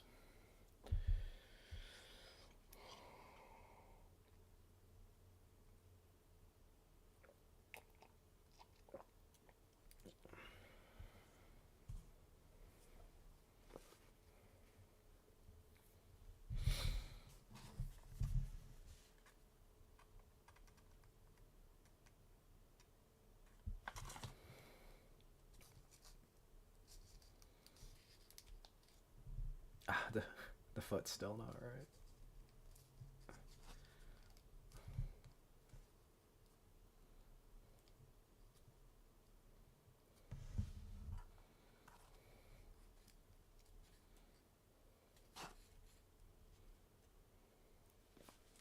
Do I use Boxplate Studio? I don't actually, and it's mostly because I don't really know how to use it.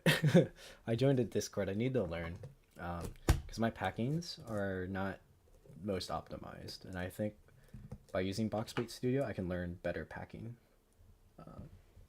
Although I don't care too much about the most efficient packing because it makes it a pain in the butt to fold and shape. But I think it'd be good to learn. It's a good skill to know.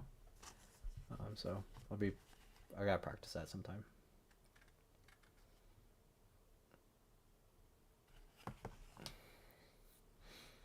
Like, what do you think, guys? So some small things to notice here, which this isn't fully anatomically accurate, but check out this arm. I'm trying to convey the muscles on an arm. So like a forearm, right? Like that has like that. And just the that small slight, it's pretty effective versus just doing like a stick. Yeah, see, I don't like to use Pythags and designs too much. I haven't found a good enough reason. Like, sure, they're more efficient paper-wise, but if everything is 45 degrees, I can actually teach it in a tutorial. Like, imagine me trying to do a Pythag in a tutorial. That's like a pain, right? So I want to use them as little as possible, unless there's like a really, really good reason. You know, maybe there's like an easy one for like a spear. I think a spear would be a good reason to use a Pythag. Or something similar to that.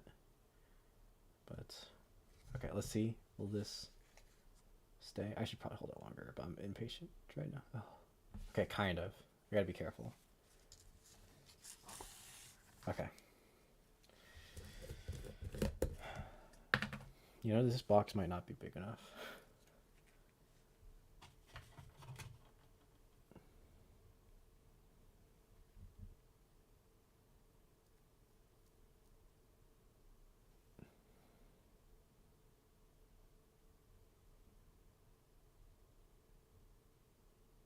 Oh, that's like way too much PVA.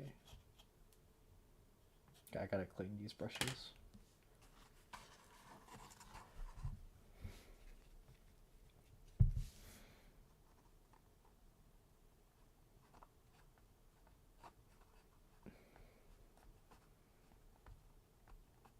I don't think there's a world where this was actually.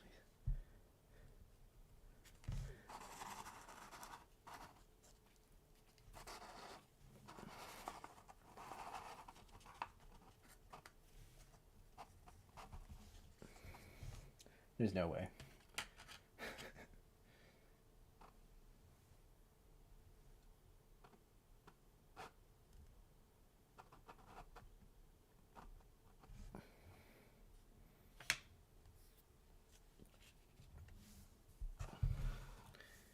Okay, we're gonna try to... Oh, you know what I should do?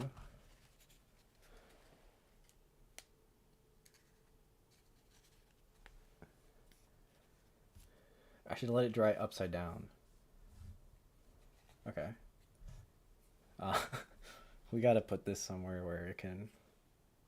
You know, I'm just gonna hold it here until it's like a little bit more dry, and then I should be able to hang it.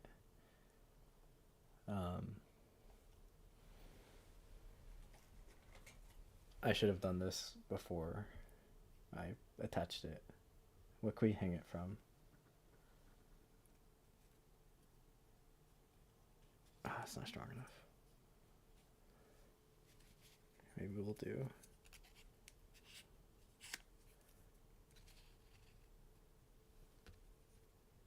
Is that strong enough? Oh, that's not strong enough. Oh no, the box fell off. Okay, hold on. We need the plan.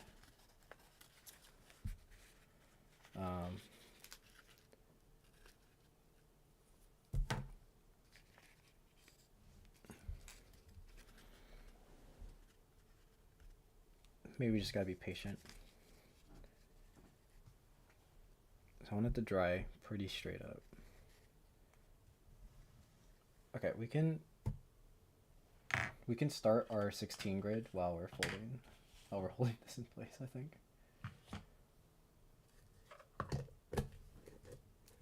This is a bad idea.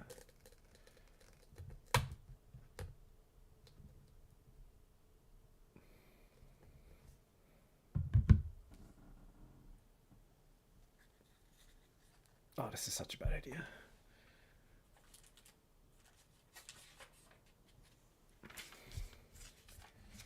Alright, how's my one-handed folding?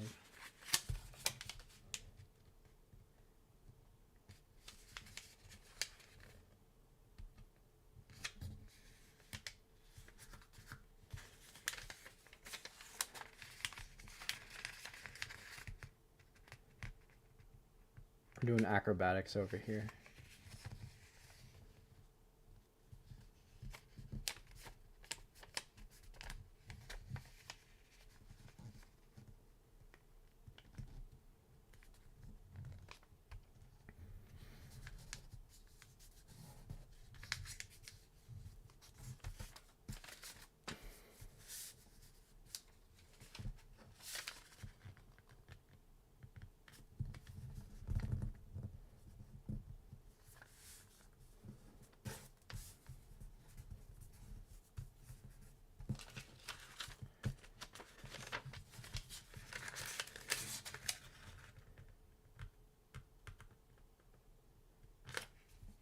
Okay, that's gonna take too long.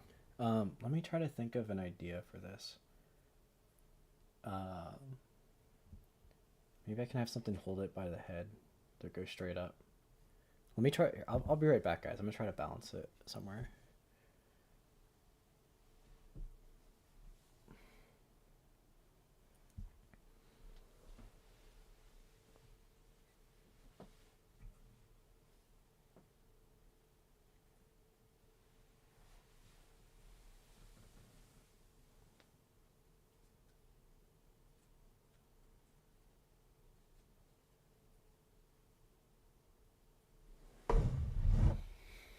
Okay, I put it in a box of chords and it balances. So I think we're good. All right.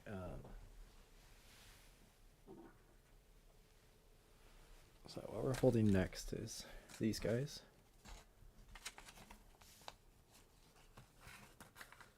See if you can see them. Probably see this one better. You might not be able to tell what these are. But this is the 6-string grid, base human, and let me pull up the crease pattern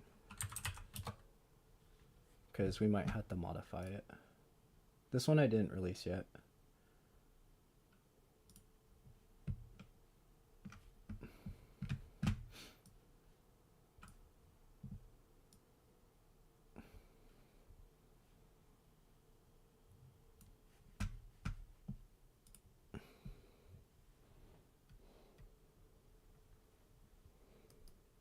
Hold on, I gotta play music for myself real quick.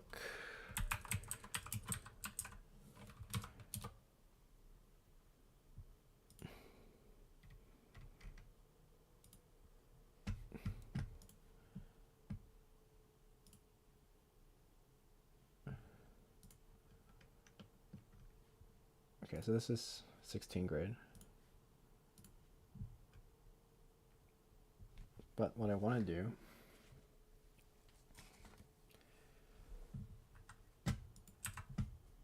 let's see, can you guys see this okay?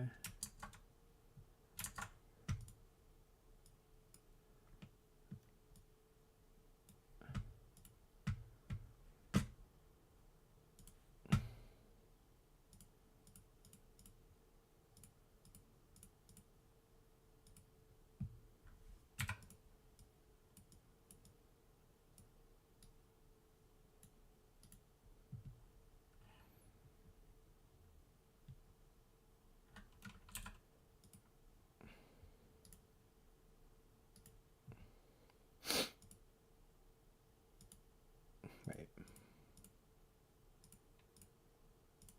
Like that. There you go.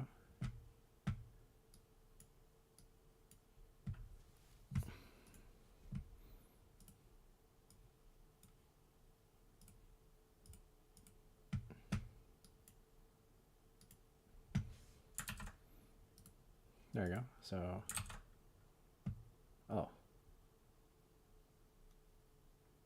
What? Oh. I was like, what's wrong here?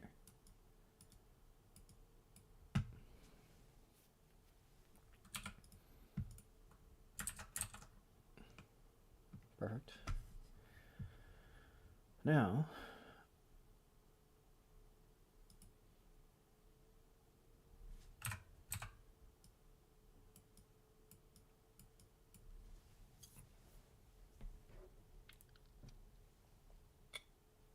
I don't think this works. We need plates to be able to do this. 2, 4, 6, 7.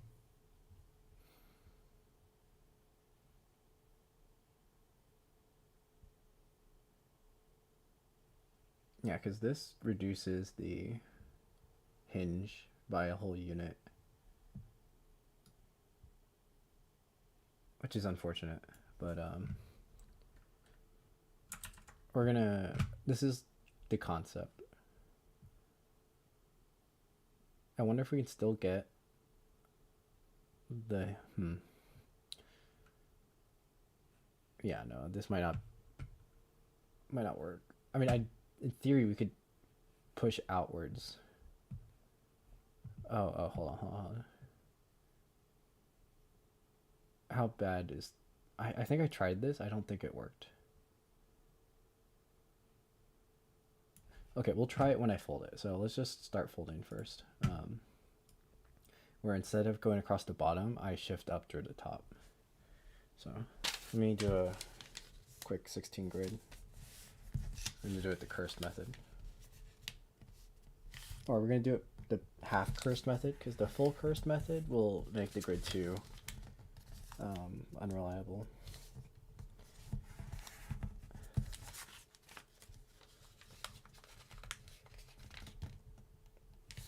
Like this still does a little bit of imprecision, but we can reduce it by a fair amount.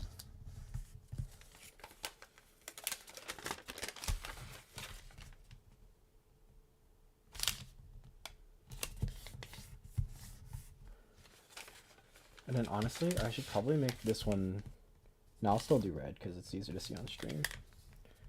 But the white is easier to glue for shaping.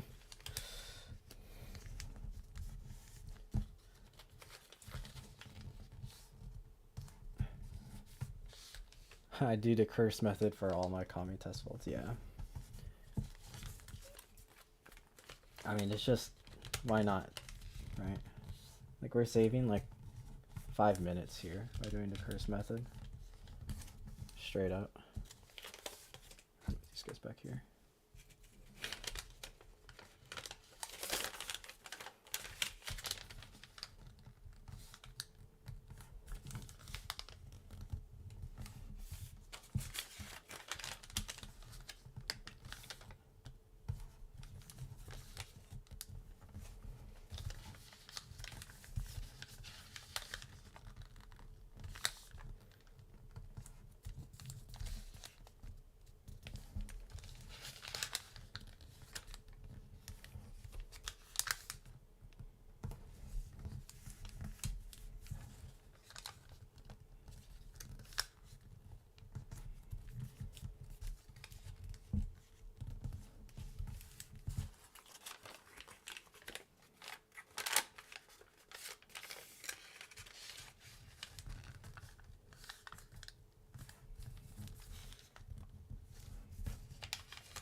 Yeah, so this is still like a 90% accurate grid, even though we started with the cursed method. I think if I did like the full curse method, it'd be like 85% accurate, and then we'd start to see some issues.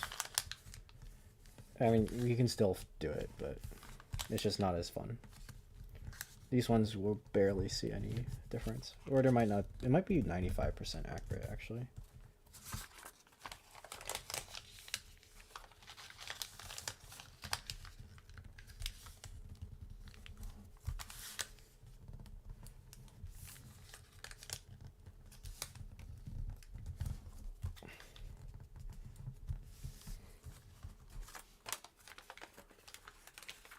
There you go. It wouldn't be an Origami by Boy stream if we didn't fold some sort of grid, right?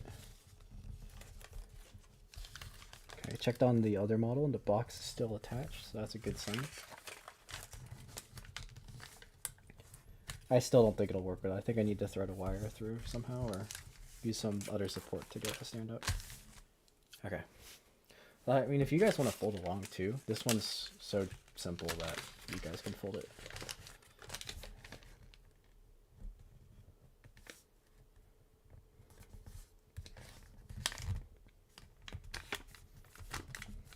I'll probably do a tutorial on this one as well, just because at least if I can get the shifters to work, it'll be different then.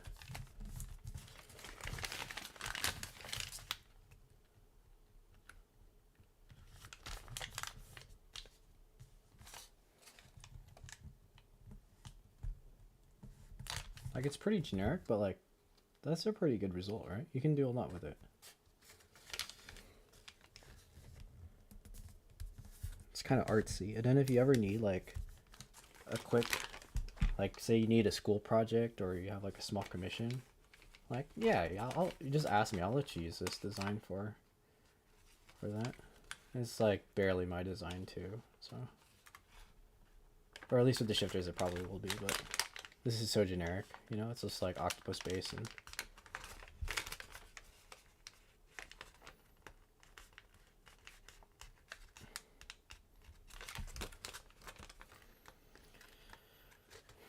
You know, you can actually do a face. There's enough room. Here, I'll show you guys. For fun. You probably shouldn't do the face. Or you can do part of the face. You can do like the mouth and the nose.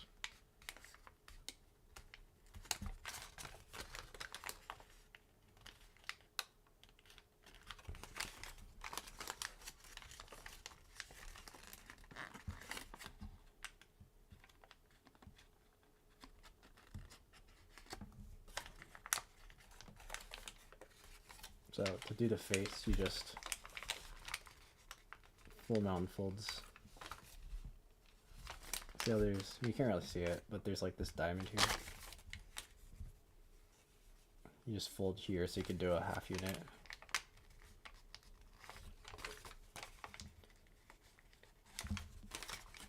So it'll become partial 30 seconds.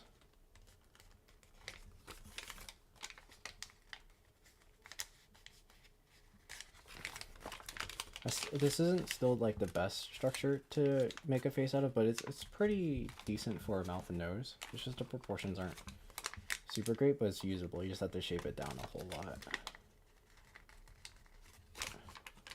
There we go, partial. Actually, I don't. This might be too small to get the mouth, because the mouth will be partial 64ths with that. But pretty fun. Maybe what I'll do is when gather, I'll do a fold along of this model, and I'll teach people a pose or something like that. Maybe we'll recreate this for fun. What do you guys think? If I plan it, it might. I have to see if it's in your guys' time zone. It'll probably be, but or it might be like really early. But maybe like in 2 weeks, we can do a fold along. It'd be pretty fun.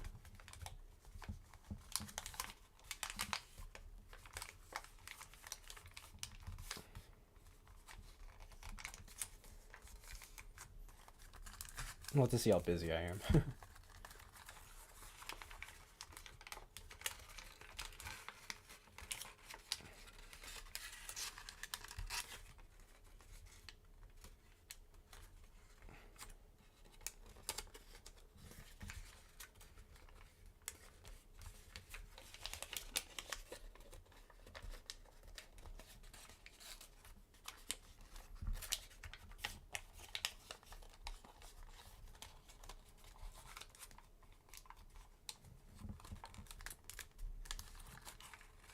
Alright, so we'll do the first way first, the way we did it on the 24 grid one. It's surprising, right? 24 grid versus 16 doesn't seem like too much of a difference, but it's actually so much difference on the stuff you can do with a 24 grid. I mean, it's basically like you can think of it as like strip graphing all those details I did onto this base model. Because it's basically like a strip graph through the entire middle. This is how I got the pants and the shirt and the legs and everything. And even technically the face. Just from the other side. Or the face would have been like a consequence. Because we still kind of had the face like right here. Oh, the shirt. The shirt would be part of the strip graph. So, by the way, to do ridge, these are ridges, right? To do a ridge shift, you just squash fold on the inside of the accordion, right? And then you just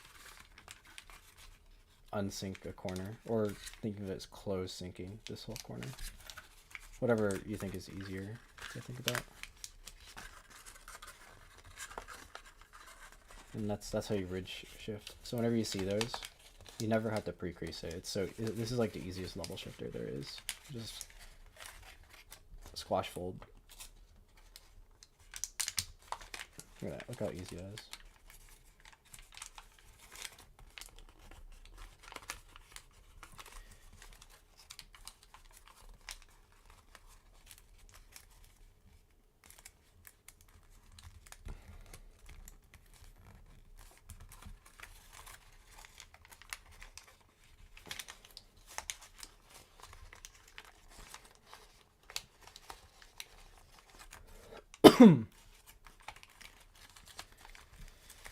Alright, so we have this, but you can see it locks at this level. Is there a way for me to push up to not do that? Maybe if I... Oh, this is gonna be cursed. Are you guys ready for this? Hold on. So we flip all these out. This is probably really unnecessary. So we can't quite get it there, but if we sync fold this entire layer, it's gonna push it up a little bit, I think. So you do this,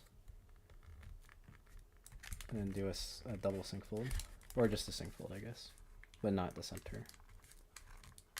Look at this, guys. This is really unnecessary. This almost defeats the purpose of this structure. So see, instead of being up here, now I think it's gonna be here. Let me see if it's still trapped.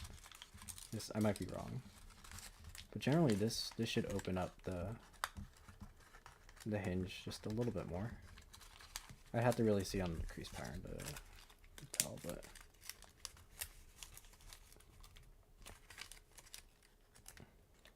oh, maybe it doesn't. Hold on.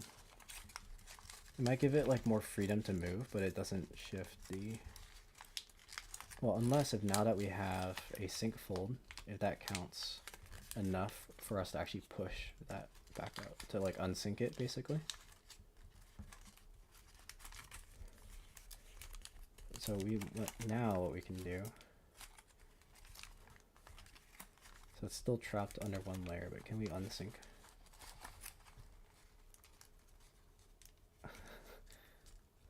This.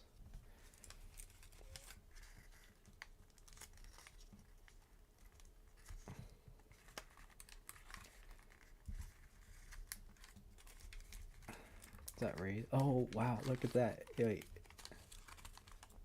It did a little bit. So do you see basically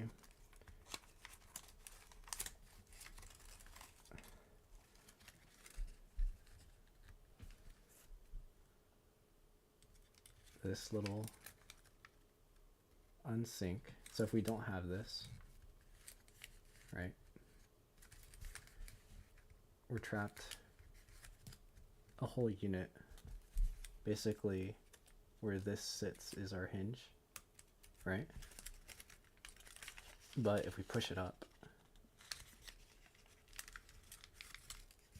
then where our new hinge is at this new joint. Which I probably could have done that cleaner. So now it's right here because we sacrificed that. So now we have, it's like right here. It's like right here. Okay, and that's good enough for us. So we're gonna keep that. And then we can probably resync it back into itself. Hold on.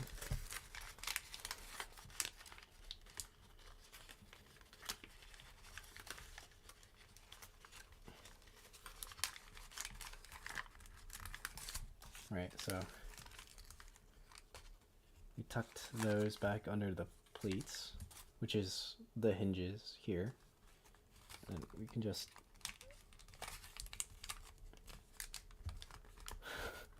I don't know if this is better or not, but there you go. Yeah, I don't know if this really does anything, but maybe some extra shaping. We lost like the part we wanted the thickness on though, because we wanted it for the thigh more than the foot. But maybe this is enough for like a calf.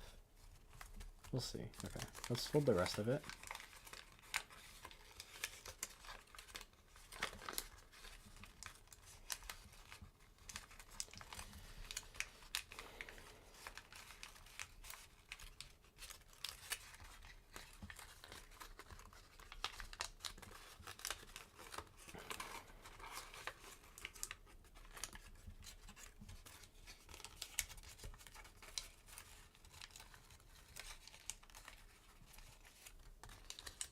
All right.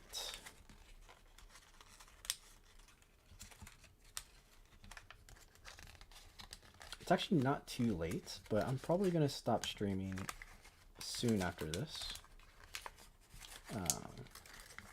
Just because I got to adjust my sleep schedule for tomorrow's stream, which is going to be way later than this. But basically, I'm just going to wake up early for it. I'm going to treat it like the start of the day. Which will be weird because I'm like shifting my sleep schedule by 6 hours.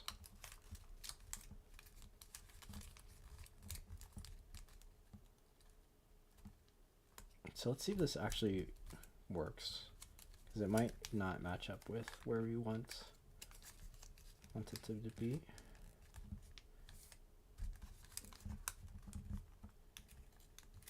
Like this.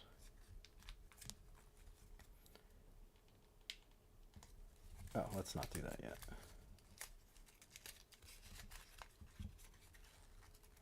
Oh, did I pre-crease on the wrong? Oh, no. We did on the right one. Okay. It's right here.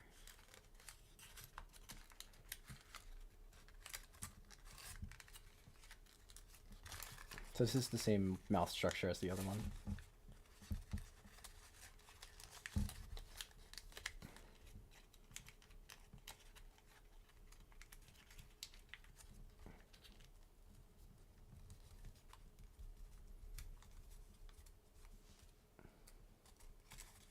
This camera doesn't pick up this detail as well.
So here's normally where we do a close sync, which I'm just going to unfold a lot of it to actually do, because it's going to be way too hard to do it normally. It should still be possible.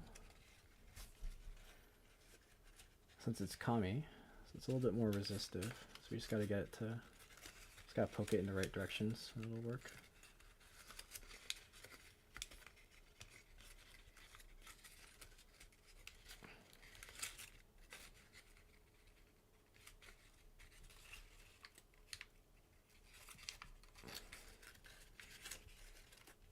I'm using my poking tool to, this should work.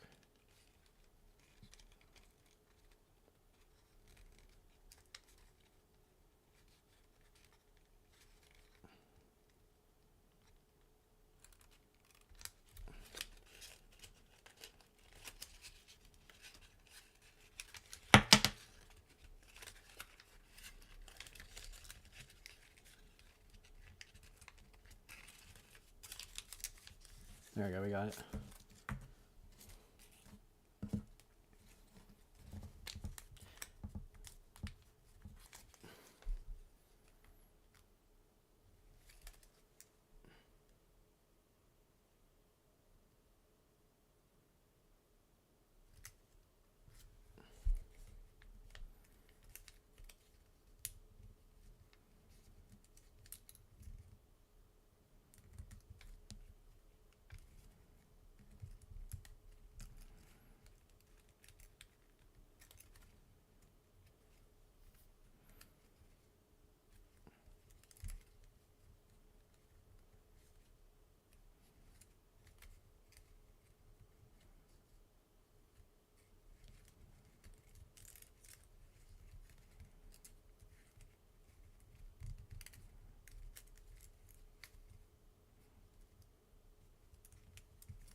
The thing is, we lose all of our neck when we do this, though. We don't have enough neck to actually get the face. We might be able to use some of the body, it's just our arms are going to look weird. Yeah, see, we need more neck because our arm connection is not good.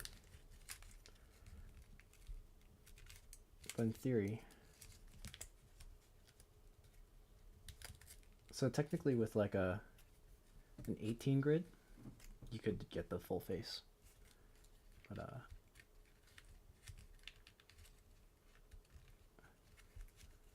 that's not gonna work here.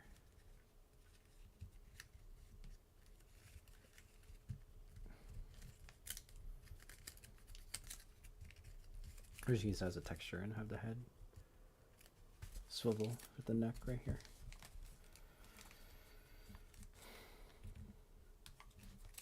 Okay, now we just pick a pose. What pose should we do?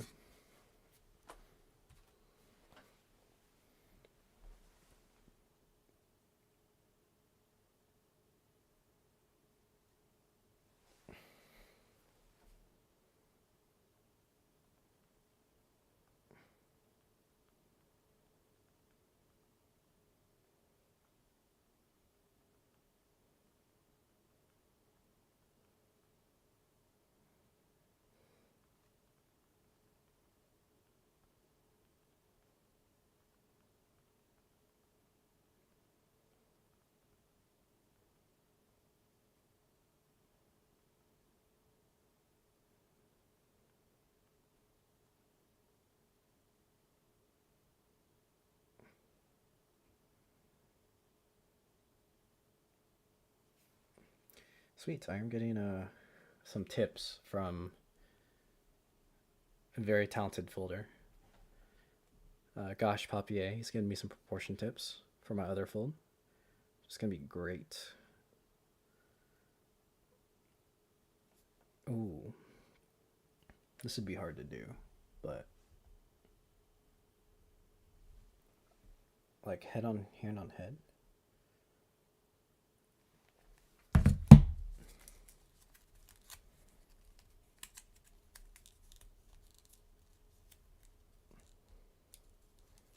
What's up, Darren?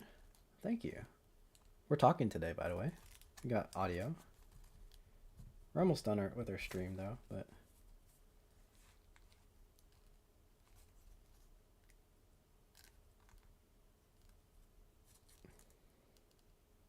no, I don't think we should do that one.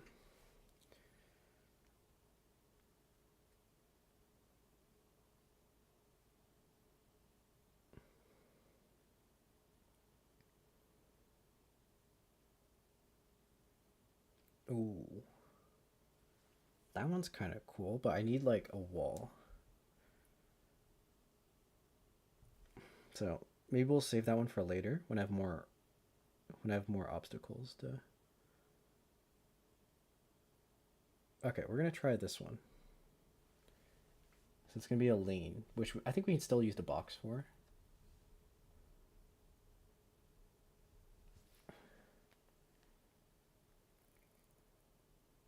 But since this one has an easier time twisting the neck, this should be possible.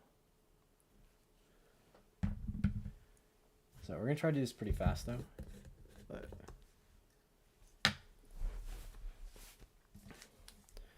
so lean back. Here, let's unfold the close sync here, or maybe we can keep it. It's kind of distracting, but that's okay. It's just so.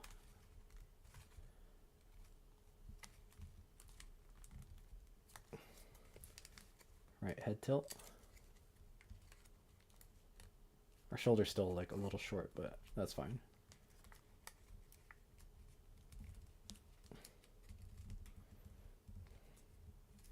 So his arm comes forward, and then bends up to hit the head here. So.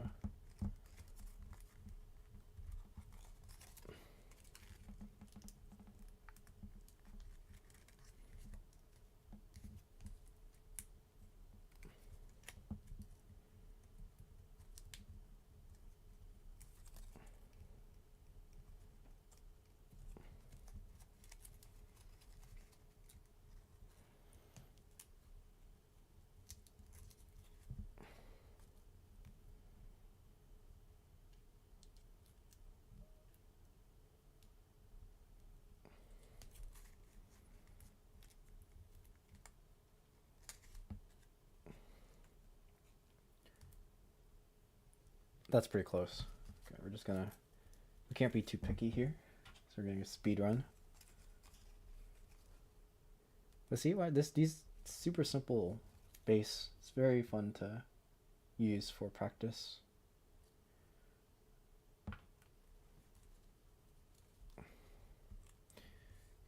You know, back in the day I taught a class on shaping with glue. I should have just used this design instead of my 32 grid design.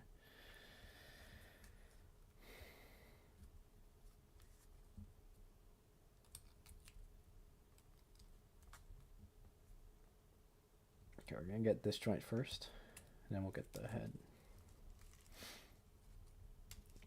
But yeah, see this paint doesn't stick as well onto Kami.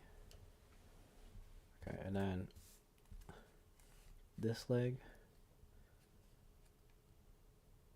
is like straight actually, but the hip is open. We still see the knee like a little bit though.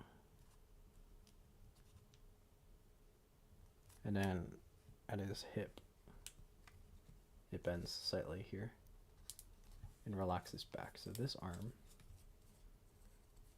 is going to be down, pretty steep angle, but it's shoulder first. So we have a full shoulder into the, okay.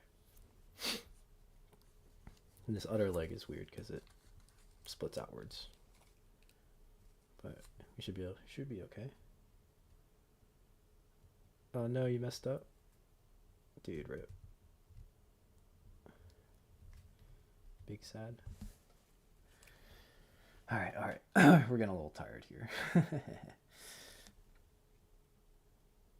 That's too much glue.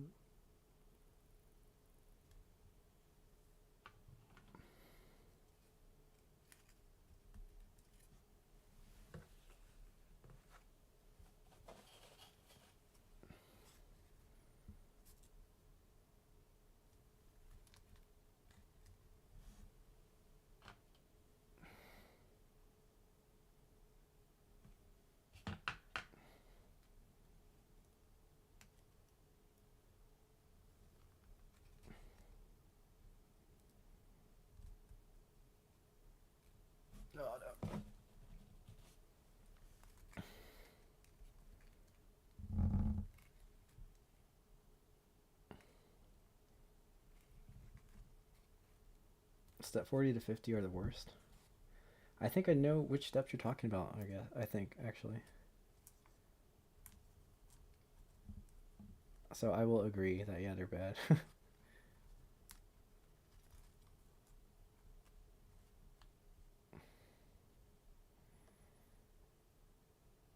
Alright, we're gonna hold this for like a minute. They get it. Your paper ripped? No. Is it salvageable or is it like a small rip?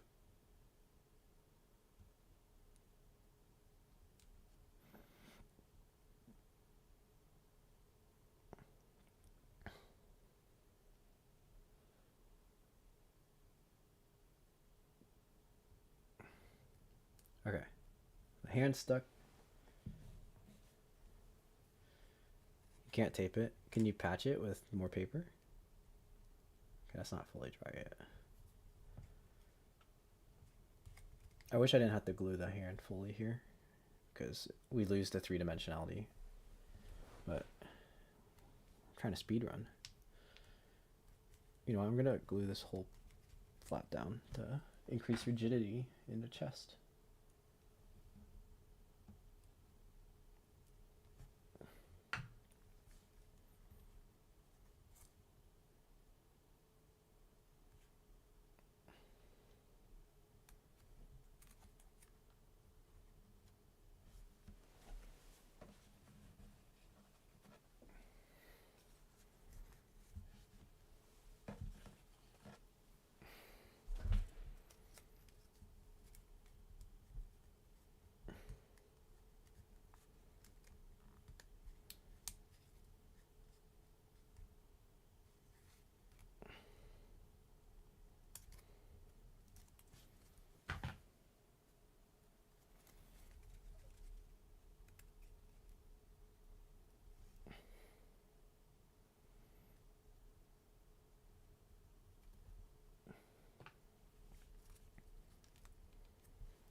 Oh no, dude, rip.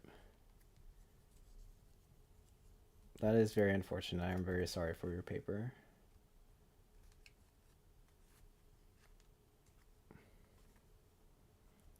Yeah, I think when I was describing the difficulty of Western Dragon, it's like not so much hard, but you gotta just figure out what the diagram steps are telling you to do. It might be easier to solve from crease pattern for the most part, except for the shaping. Also, your hands are sweaty. Ah, that doesn't help. Right.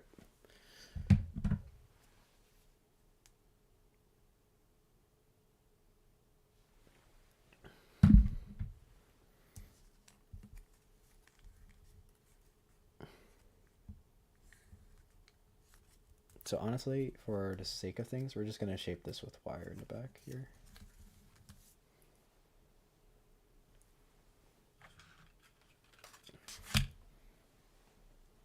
Speed run.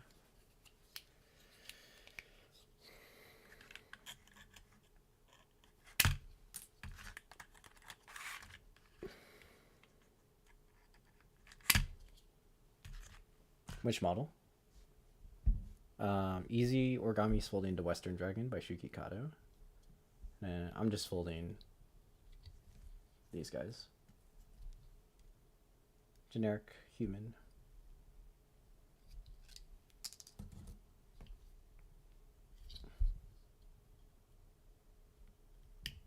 Oof.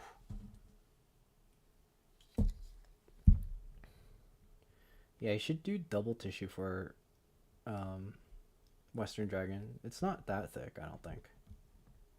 The only thing you have to be really careful for is the horns, but they're on the corner, so they don't even get that thick. You just have to crease it precisely.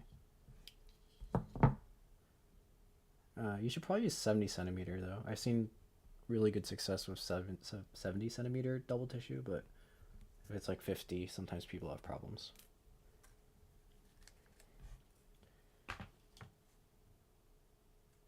But yeah, single tissue is I rarely, I mean, I guess I folded my Ryujin with it, right? But I generally don't recommend people to use it.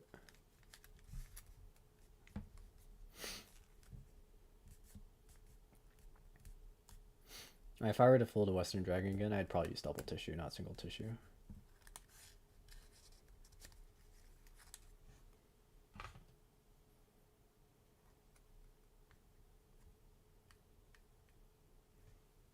I think also single tissue, like the legs might be too weak to shape. 1 meter double tissue. Yeah, that should work. Even if it's a little smaller than double tissue or than a meter, I think that'll be perfect.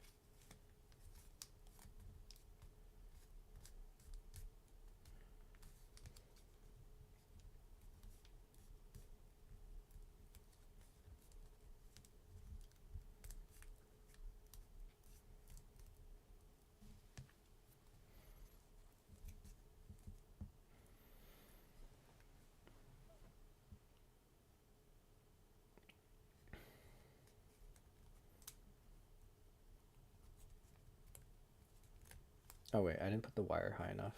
Lol.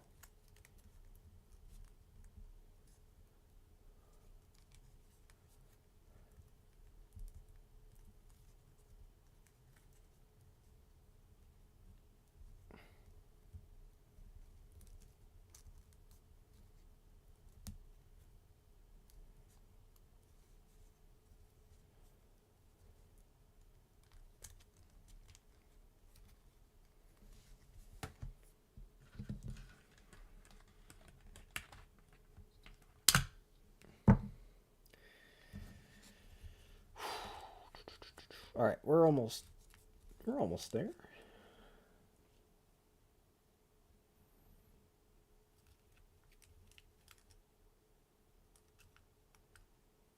Two and a half hour stream, not bad.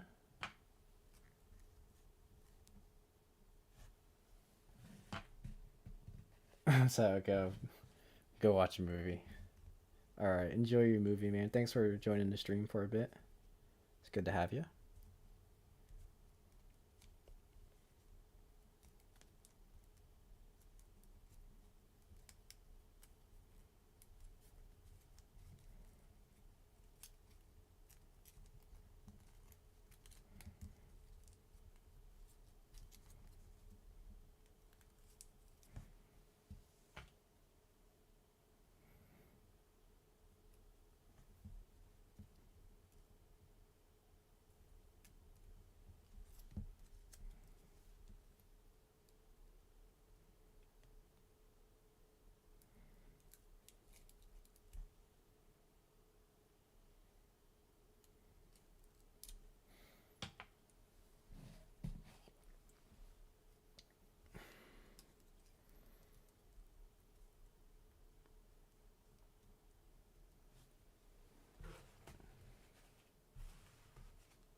Okay, we're gonna let that dry a little bit. I think that should be fine.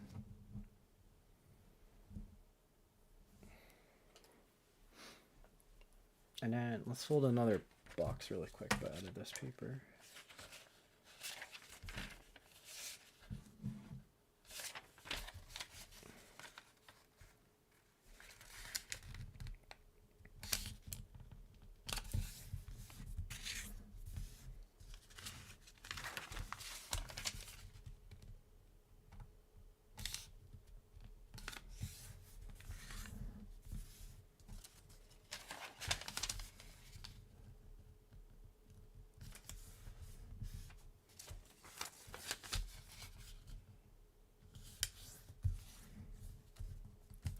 I think this should be a taller box, right?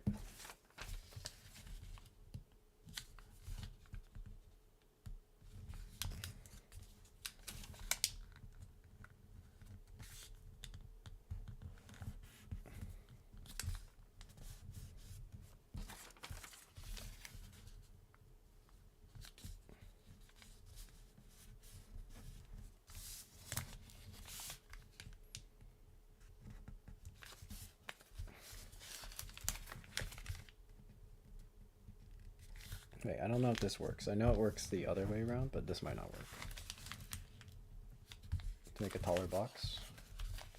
We're gonna try. I can't remember.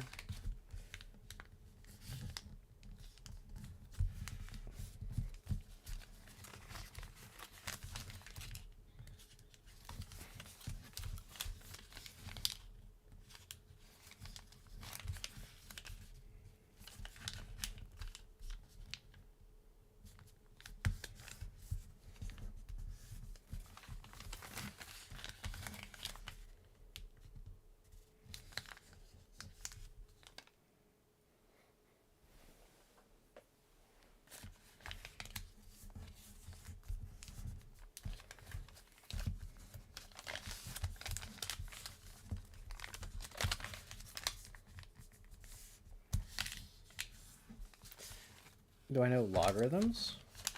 Like what kind of logarithms? Like a logarithmic curve? The derivative of a logarithm? What are you doing with logarithms? Like logarithmic time complexity? That's a pretty interesting one.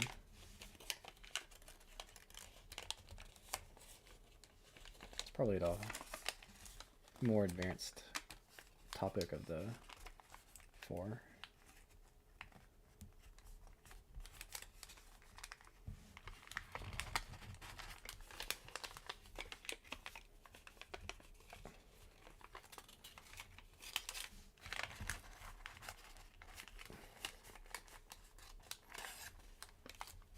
Oh, you have to do math, no movie?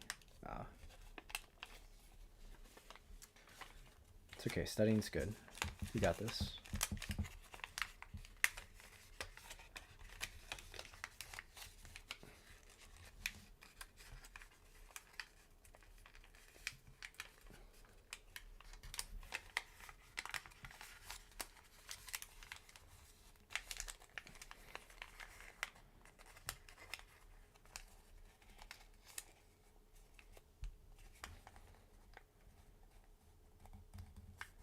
Grade 8 math? Oh, well, okay.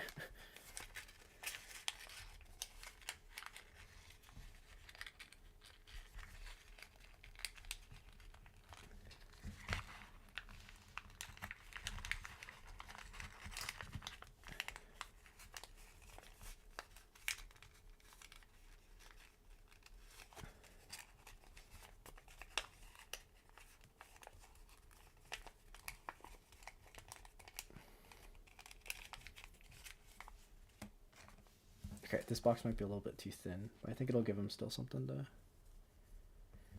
push back against.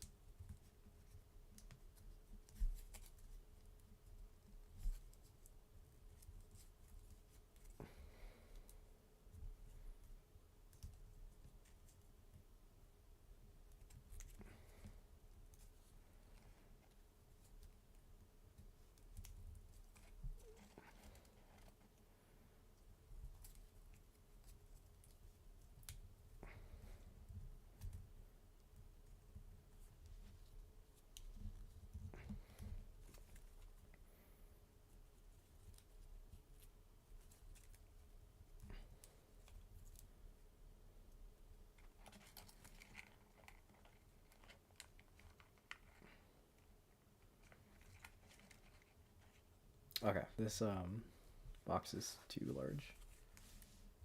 Or not large enough.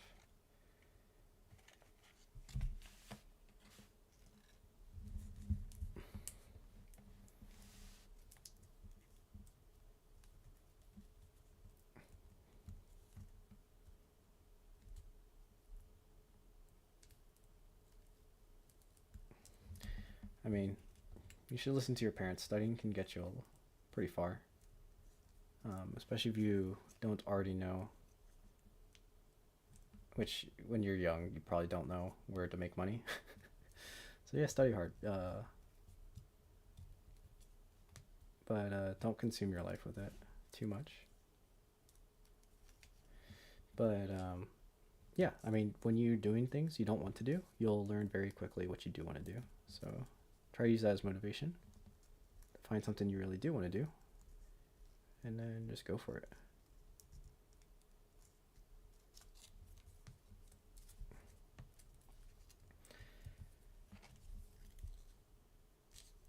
Studying helped me do origami, so there you go.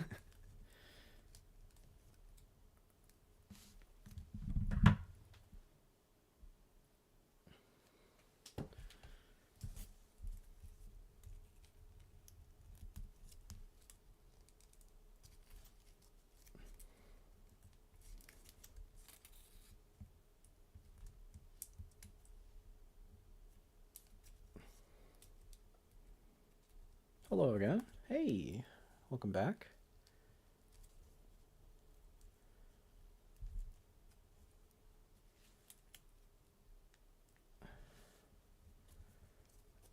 Oh, why did that get undone? Not enough glue?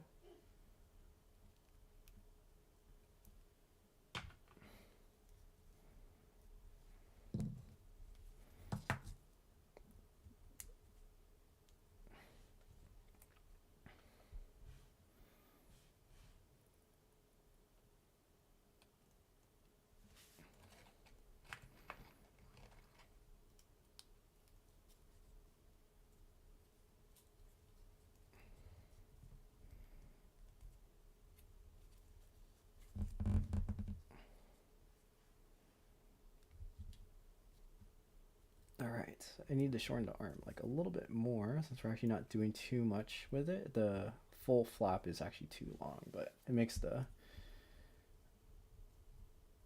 arm look kind of weird, but that's okay.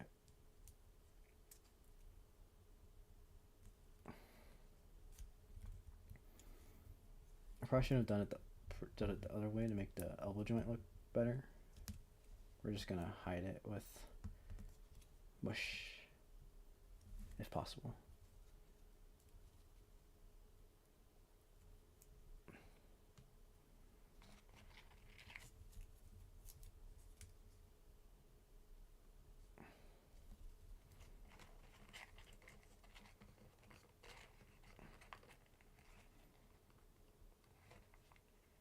Okay, yeah, this one's definitely not as good as the other one, but I think the concept of the practice is still valid, right? So you can't always do things perfectly. You gotta realize what the mistakes are, and then now I can fix them later for other poses. But this pose is kind of cool. You know, we made do with what we got. It just doesn't really fit on this block correctly, and the arm is whack.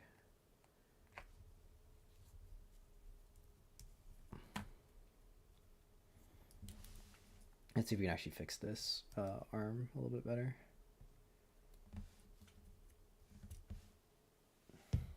Before we go,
it's gonna take a lot for it to stick.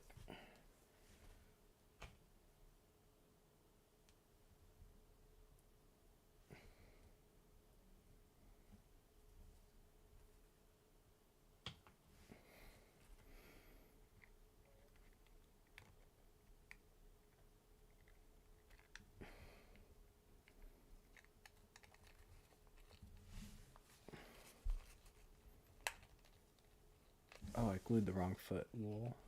Okay, hold on.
Ah, it came off.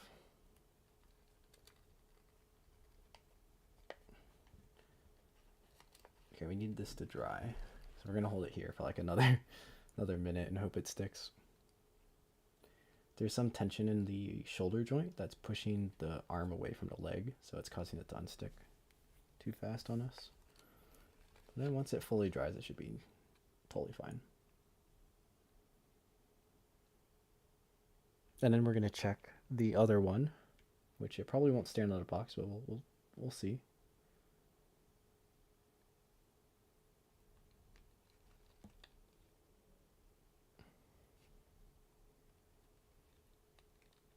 Here, let's see if we can rest it. Like,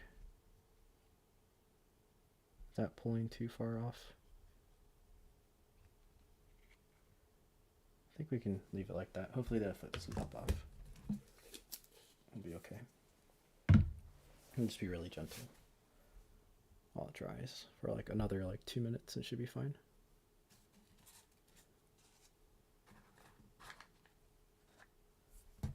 Starting to have a collection of different poses to use.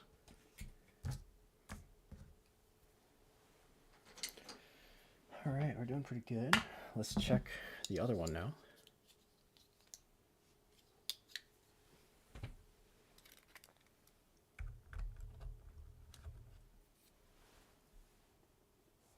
Here, I'm gonna put this guy back up right back.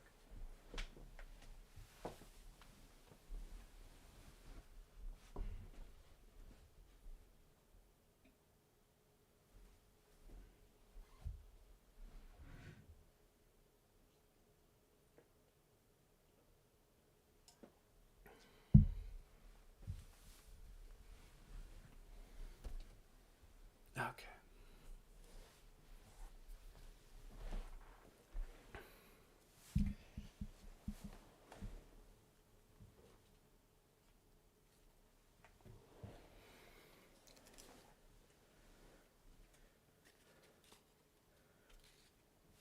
So it's attached at least this way, but yeah, he's leaning like way too far that way. Let's see if maybe.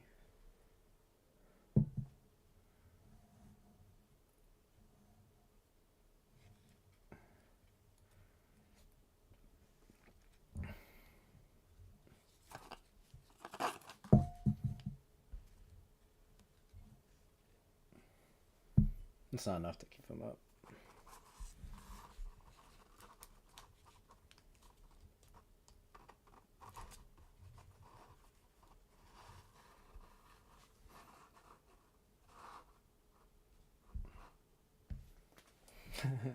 Okay, if I use something to hold his hand, then it'll stand up. But I think what we really need is something like directly attached that'll ride up, that won't move. Which I don't know if is exactly possible.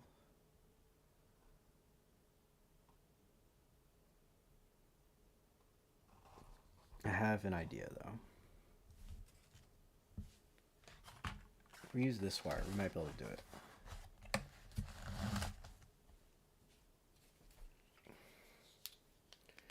We use a trick I used in the past with this and some tape. Maybe, if it works.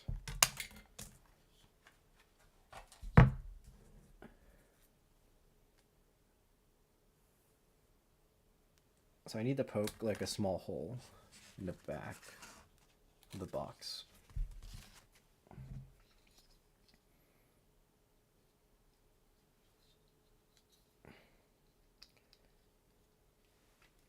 Let's try not to stab ourselves.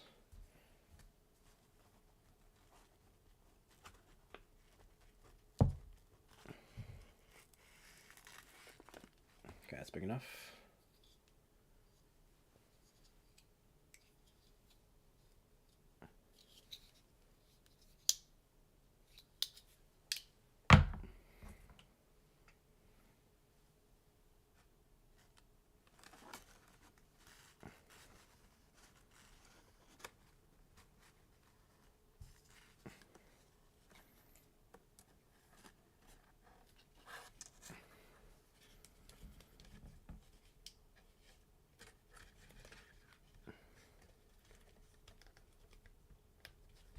ideally, if I can get this to cross into the other side, and then we can lock it off.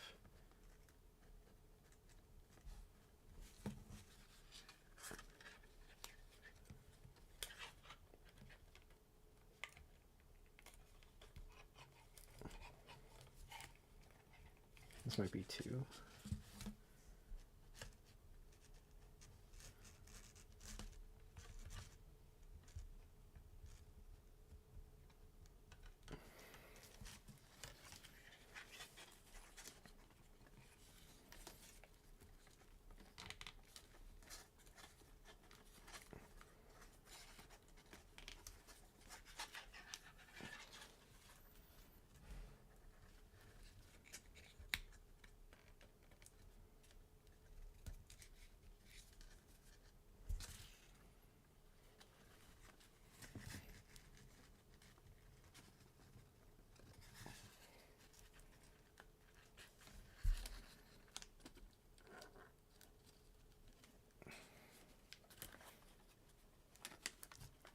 Okay, and then basically from here, we use the tape to stabilize the wire on the inside.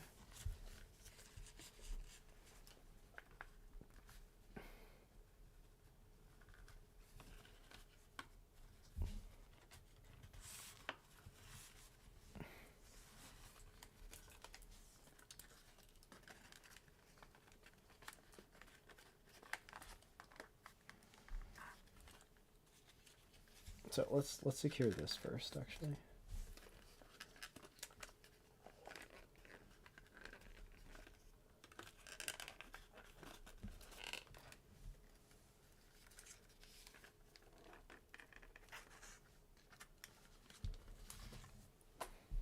I guess we need the glue again, right?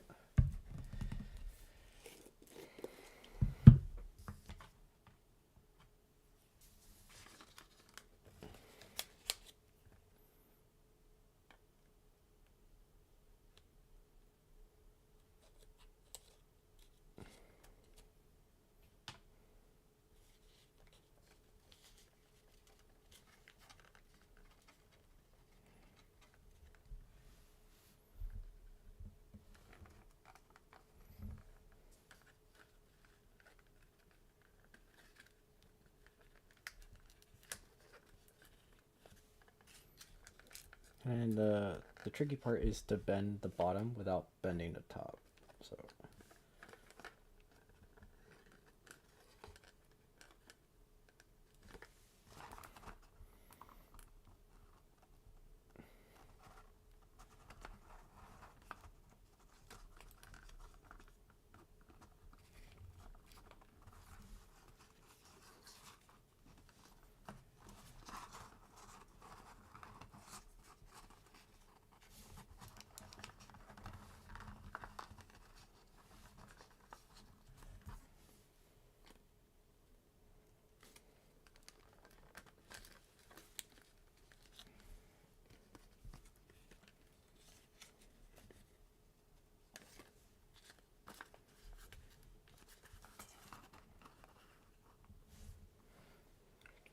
there you go. See how it's working?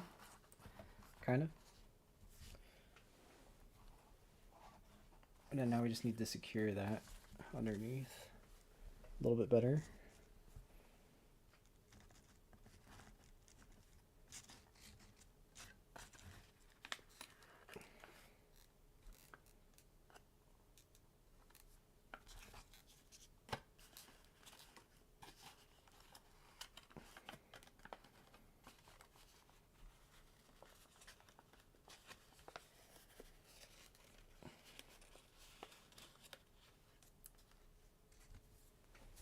Let's get some tape.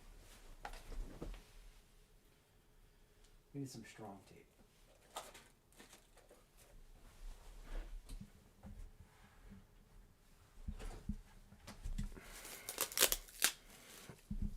All right, we got some strong tape.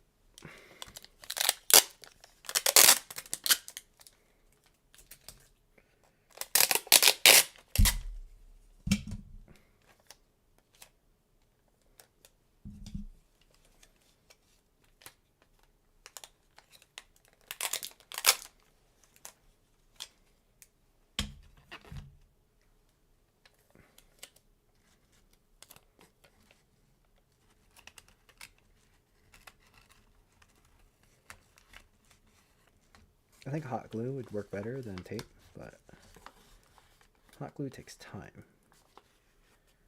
Time is something we don't have.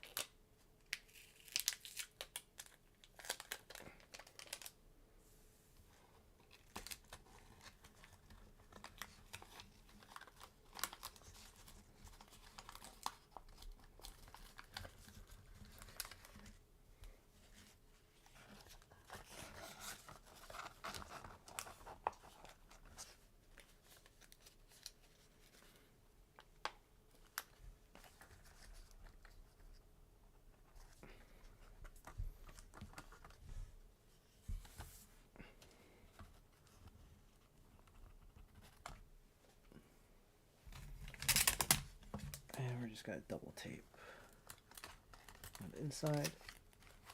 Let's get things really nice and solid.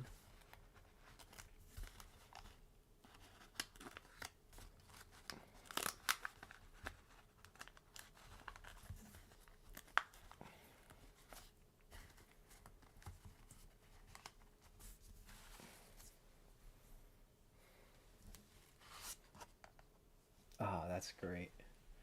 Look at that, it stands up. Oh, that's super cool. Okay. It's still a little off balance. I might need to weigh down the box more. But at least for now, this is pretty cool. Maybe I should actually like shape this out. This is really unique. This is like an Instagram story, but not a post, not yet. Ah, it's close. It's close to an Instagram post though.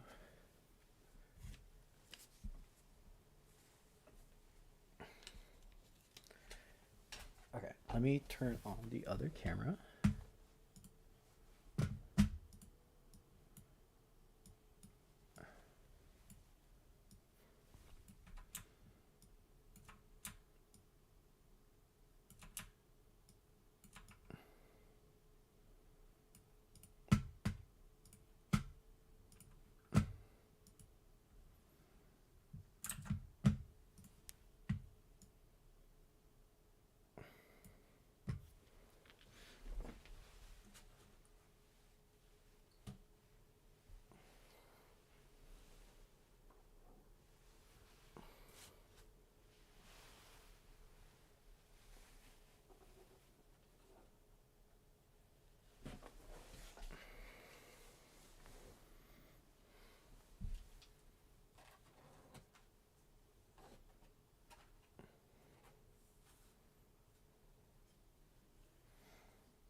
Why is this other one freaking out?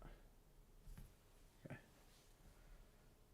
Oh, it's because of my sleeve. Well, or is it like just at the range to stop?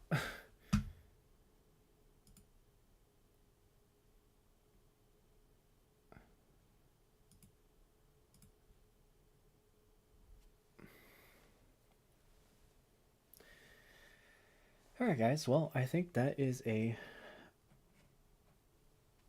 Here, we'll put the other one.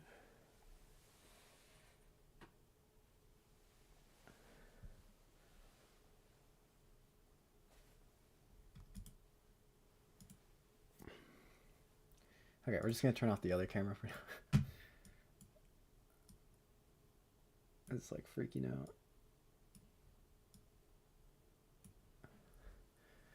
I think that was a pretty successful stream. The pose on that guy is not quite what we were going for, but I think the action of him falling is pretty unique. So that kind of works.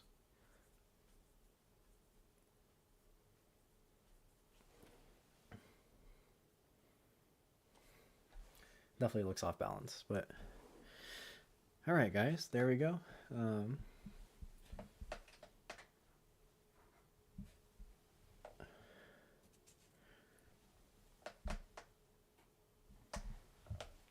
That is going to be all for this stream.